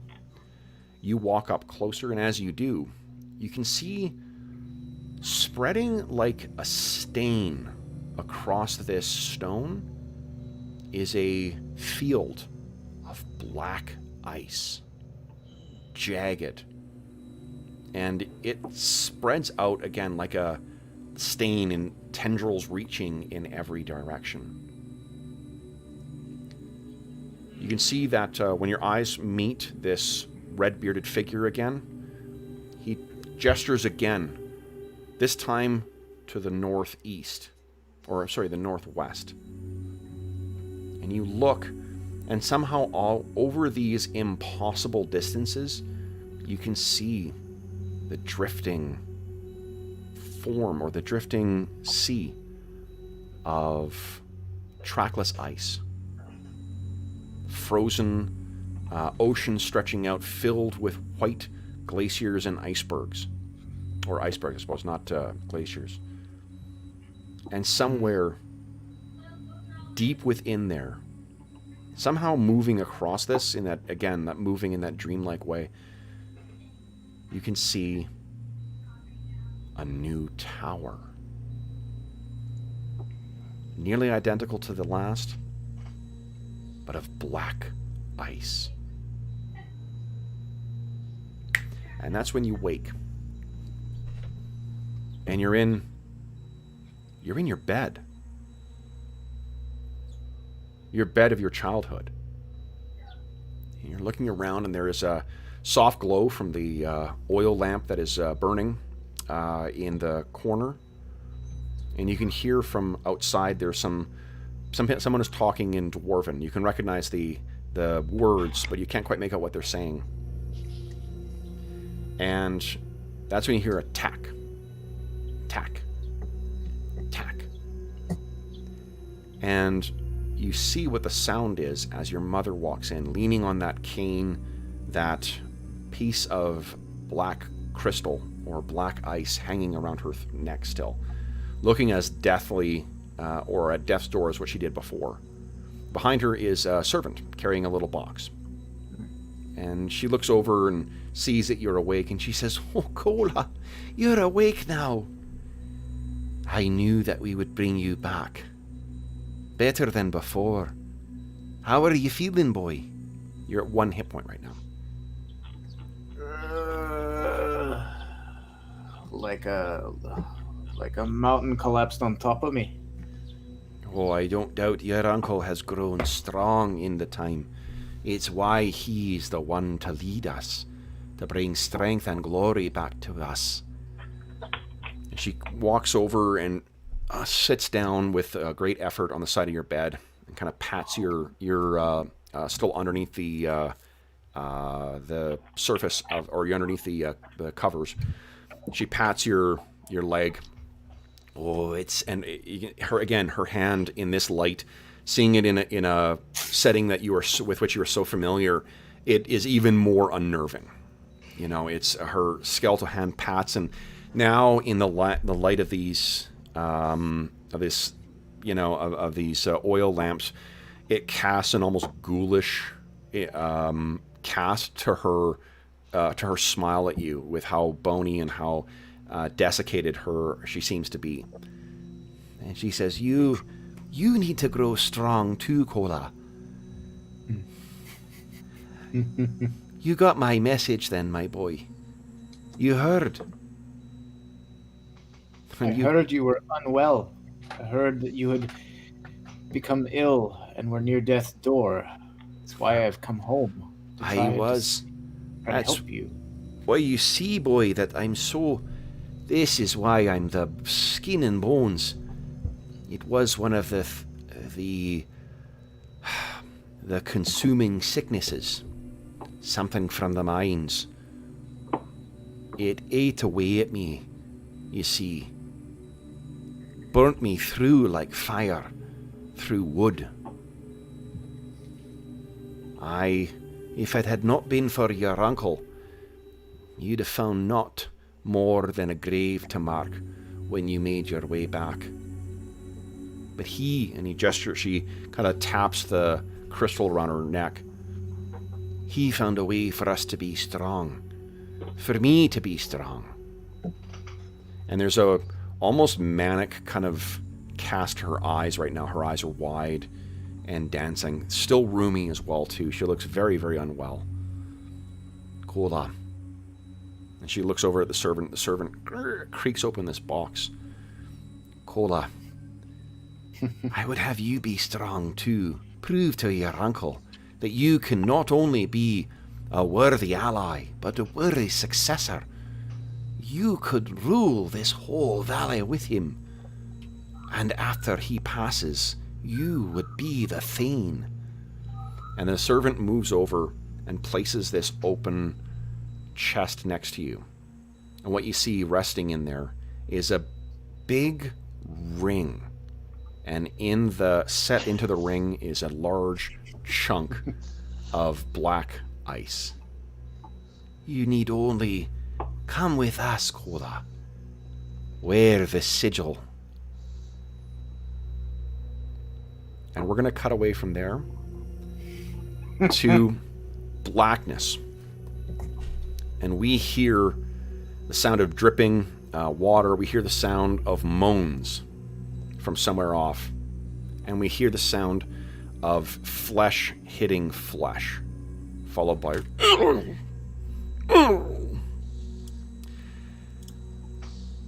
we then see a little bit of flickering torchlight illuminate a small slit in a door.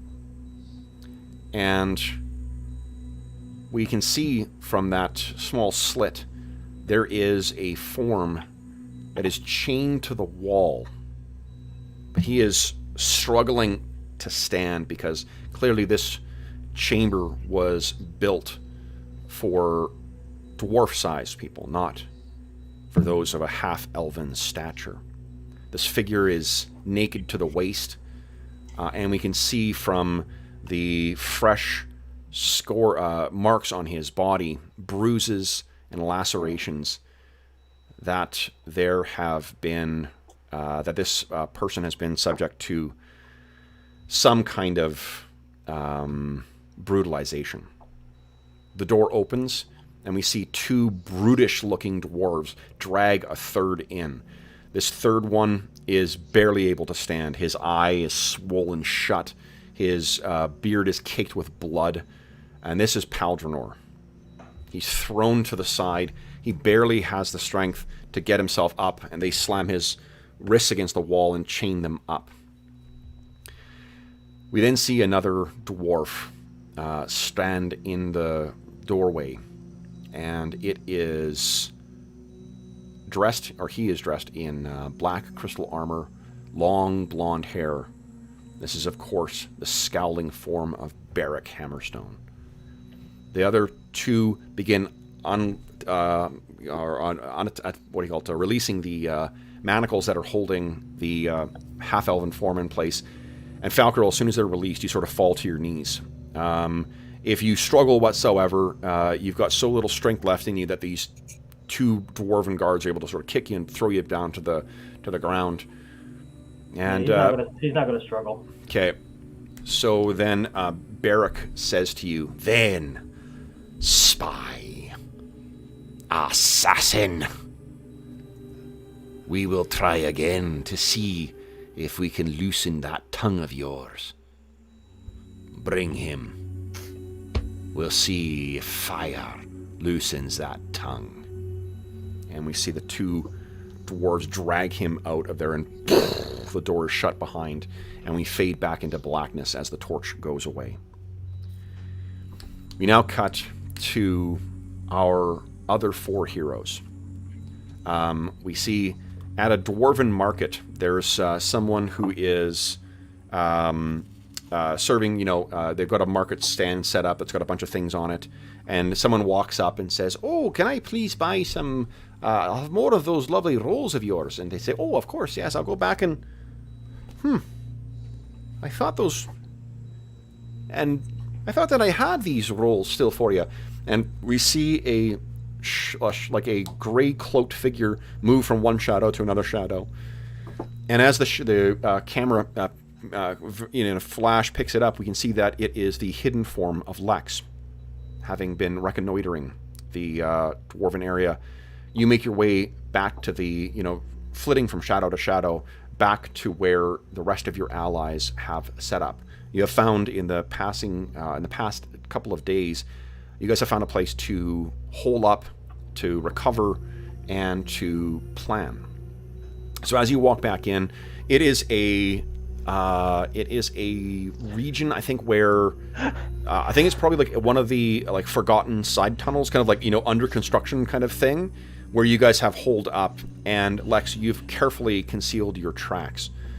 So as you make your way in, you can see that Thomas, Storr, and Gorwin are all sitting in there around the slow burn of or the light glow of one of those coal, those kind of travel lanterns that they use.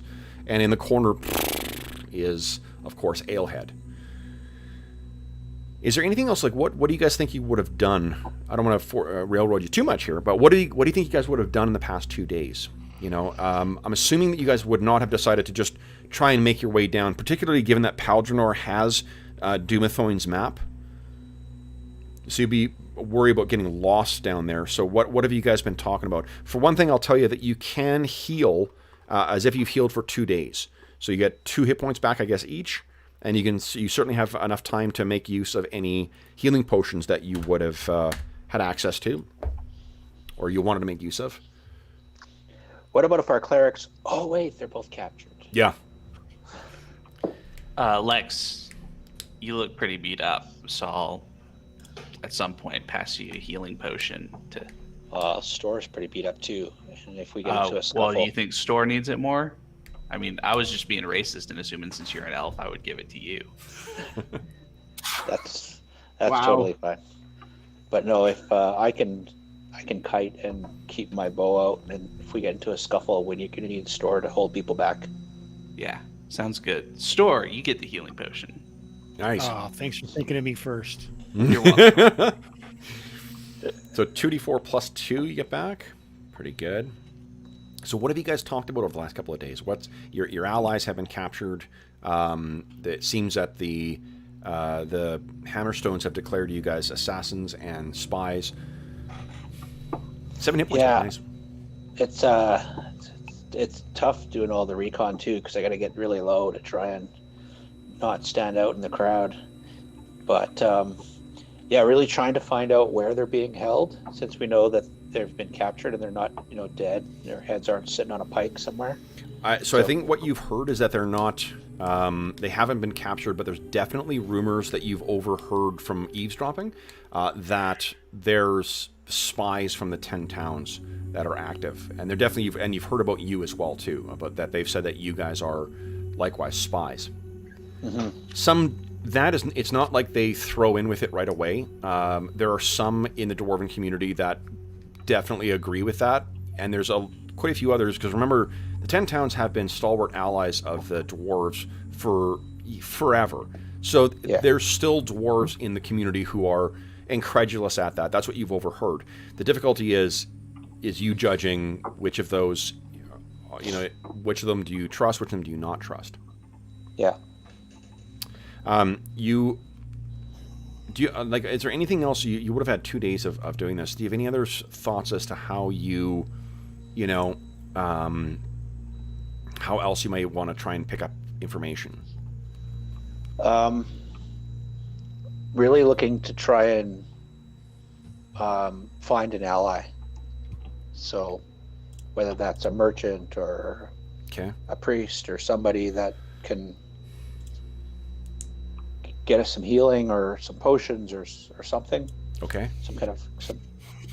But got to be careful, because we can't expose ourselves. So it's going to have to be like listening to their conversations. What's their attitude? Maybe follow somebody, see where they live, see where they work. Okay. It might not all happen at once, but yeah, and that's what I'm thinking. Like, there's been a couple of days of you guys having, once you found a safe place. I'm assuming Lex is the one doing it only because Lex is the one who actually has some move silent and hide in shadows abilities. Not as good as a thief necessarily, but still better than Gorwin, Store, or Tom necessarily.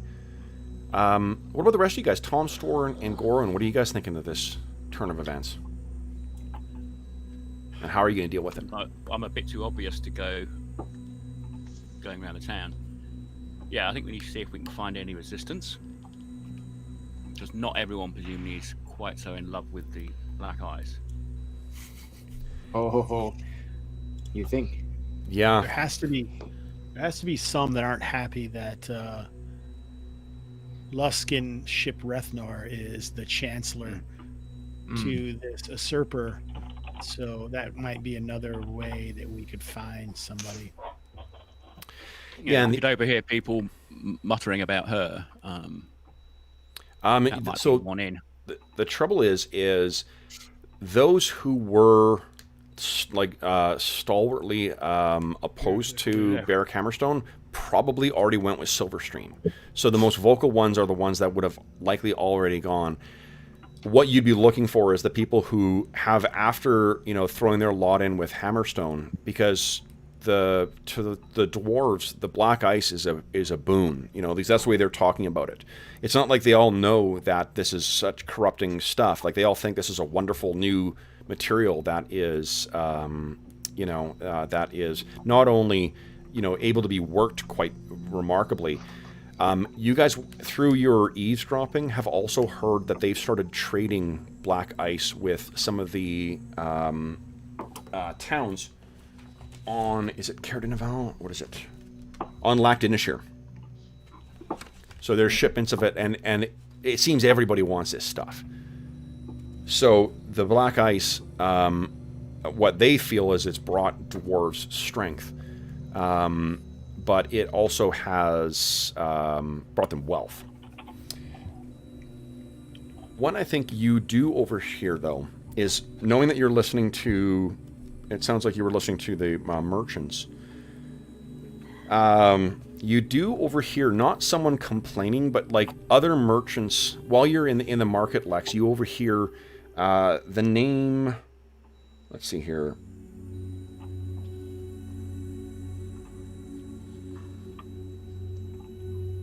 His name's Vonbin.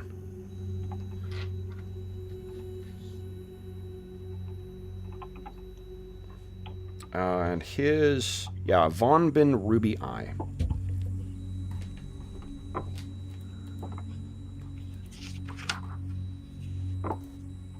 Vonbin? Vonbin. I'll put it in chat here for you. Okay. And what do we know about Vonbin? What you overhear is people talking about, that Vonbin still thinks it's, boy, he's got to feel stupid now. He thought that this was a foolish thing to invest in, a foolish thing to be, basing our trade on. Pfft, what does he think now? How are you going to trade copper and ore, iron ore for instead of this black ice? He's a fool to think that that's Vonbin also, you hear, is having difficulty getting people to transport his goods because more people are throwing in with transporting this black ice.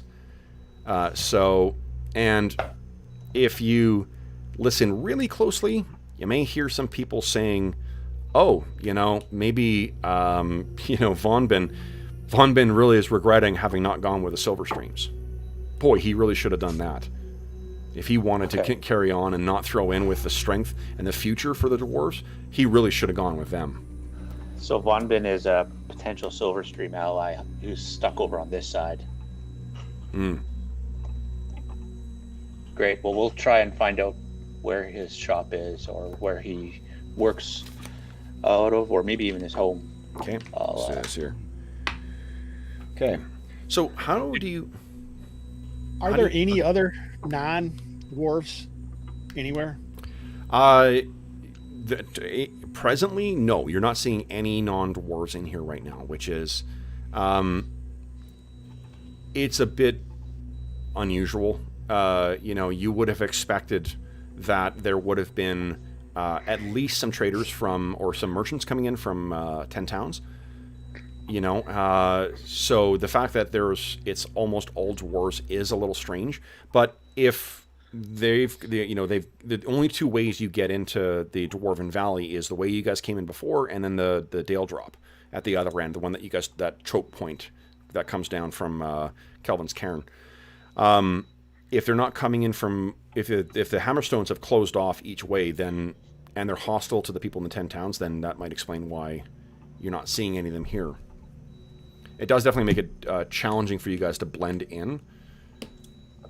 I picture when Lex is trying to be in the market, and if he doesn't have the ability to like hide somewhere and listen, he's got to like his cloak over top his backpack and a fake cane or something like that, and he's like pretending he's like hunched over, and that's the only way he can get enough bulk under and be low to the ground so that it looks like he's dwarven.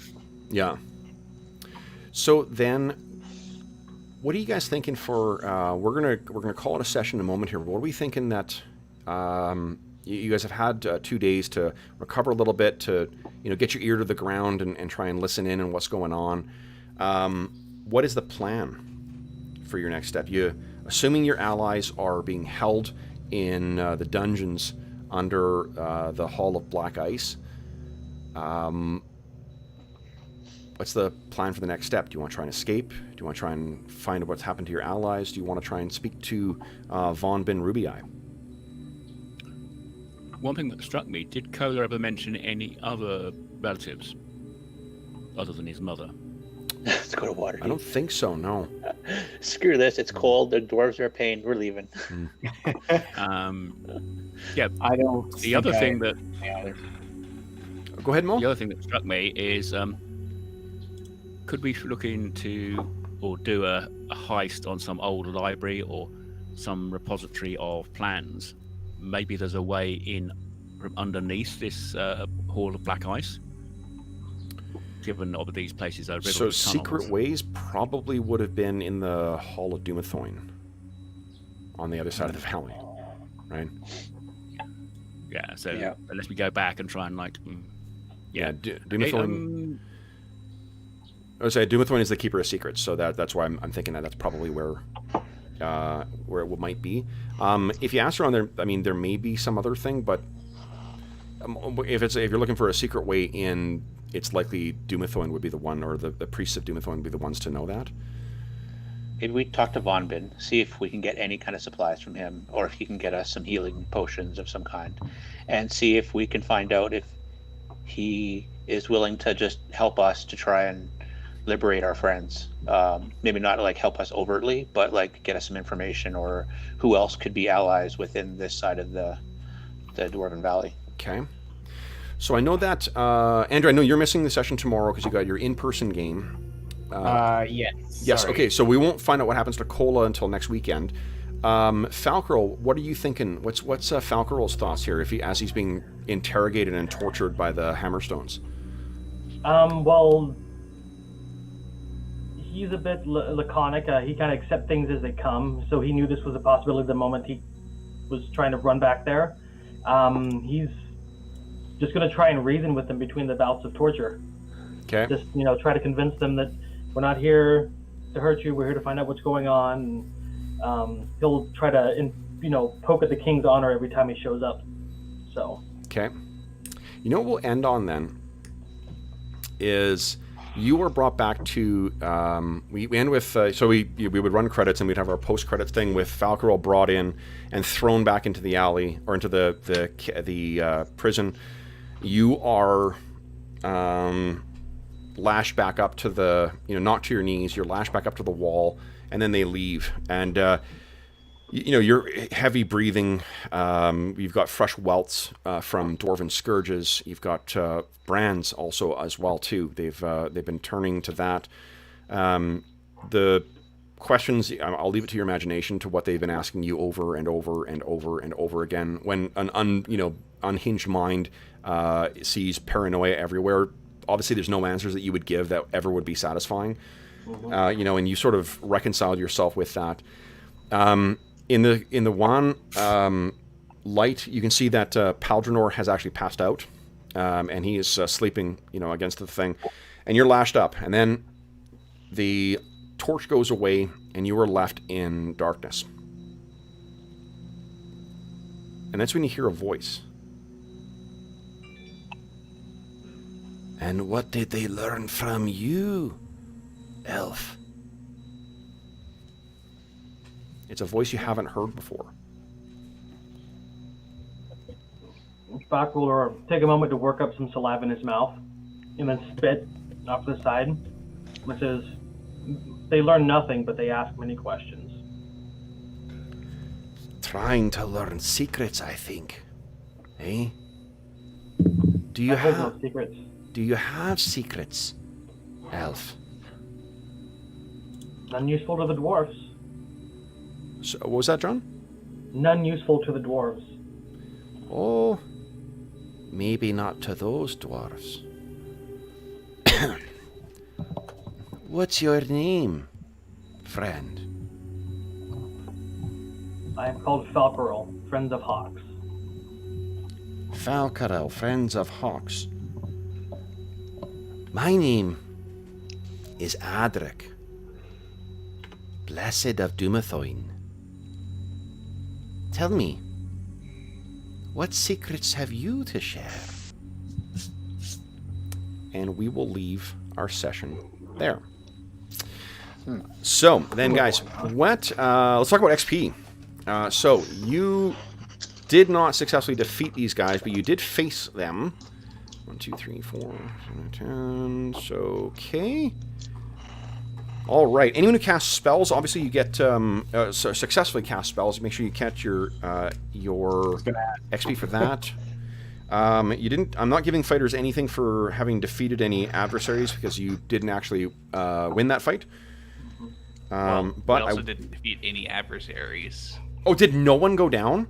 No. Nobody went down. Store got the closest. Oh yeah, with that guy. Yeah. Okay, hold on here. All right, here we go. Then. XP, come on.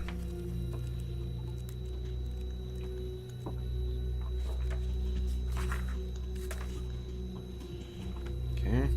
I don't think that fight was winnable. Oh, we were screwed from the minute we walked in there. And then Roll20 jumped on and said, "Hey, this is a good side to be on." Roll20 was having none of us today. Okay. Okay. 6. All right. So, guys, you are still going to earn. How many points of Astonishing Fortune are left? 4. 4 points. Okay, so 1, 2, 3, 4, 5, 6 of you. 4 points. Bless you. Good Lord. Yes. Sorry. No, nothing to be sorry about. I just figured it was loud and obnoxious. Not at all. That's my middle name. All right, so guys, you guys are pre-XP, division of your prime requisite bonus. You guys are each getting 334 XP for today's session. So 334. All right, guys. So let's make with the outro then. So for those listening at home, thank you so much for joining us for session 16 of our Legacy of the Crystal Shard campaign. Things certainly took a turn for the more dire for our brave heroes. As is always the case, if you have any comments, questions, or concerns regarding the session, the campaign, or the game that we're playing, please do not hesitate to leave a comment in the comment section of this video. You can also find where you can also reach me on Twitter at Dungeon Musings, and you can reach me by email. My email address is dungeonmusings@gmail.com. In addition, you can find you can find a link in the description of this video to the Dungeon Musings Discord server, where we have channels dedicated to this campaign and every other campaign that we run on the channel, as well as a bunch of other games, find a group channel, so a bunch of great stuff to engage with members of not only the group, but also members of the wider community. You also can find a, let's see here, if you enjoyed the session, be sure to click on subscribe and click on the bell icon to get notifications for when we go live. I post the schedule for this every Sunday on the Dungeon Musings the Dungeon Musings YouTube channel's community tab. I also post it on Twitter, and I also post it on the Dungeon Musings Discord server. In addition, if you're watching or joining us from Mr. Hobbs's Gamerhood, be sure to click on follow so you don't miss any more sessions of this or any other of the cool games that Hobbs runs, including his Kalamata game later on tonight if you're listening to us live. In addition, if you enjoyed the content, be sure to consider clicking on subscribe on the Mr. Hobbs's Gamerhood 2. That helps Jason with not only participating in this game, but all the other cool stuff he does on his channel. There's also links in the description of the video to our Patreon, to our Redbubble store, and all the other stuff too. And I want to give a big thank you to everyone who has supported us through Patreon, through the Redbubble store, and through the putting up with the ads we have on our channel now too. Andrew is a great example of one of the things that has helped us. You've helped us to supply some copies of the Player's Handbook to some of our stalwart players as well. So, and John and Arlen should have their copies by hopefully mid next week.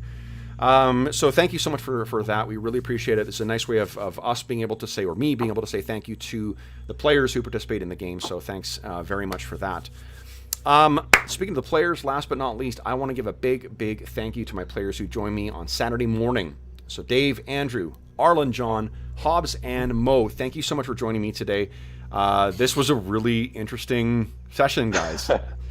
Really cool. Yeah, this is the first time we've had a substantial setback for the players, really since we started, where the party's split and we've got hostages. So it's gonna be interesting to see what happens next. Oh, the good stories always start from stuff like this. Yeah. Jeez. Then, so for those listening at home, thank you again for joining us. If you're listening to us live, joining us as part of the Quarantine Crusaders, we hope that this finds you healthy, safe, and weathering the current crisis as well as can be expected. And until we see you again,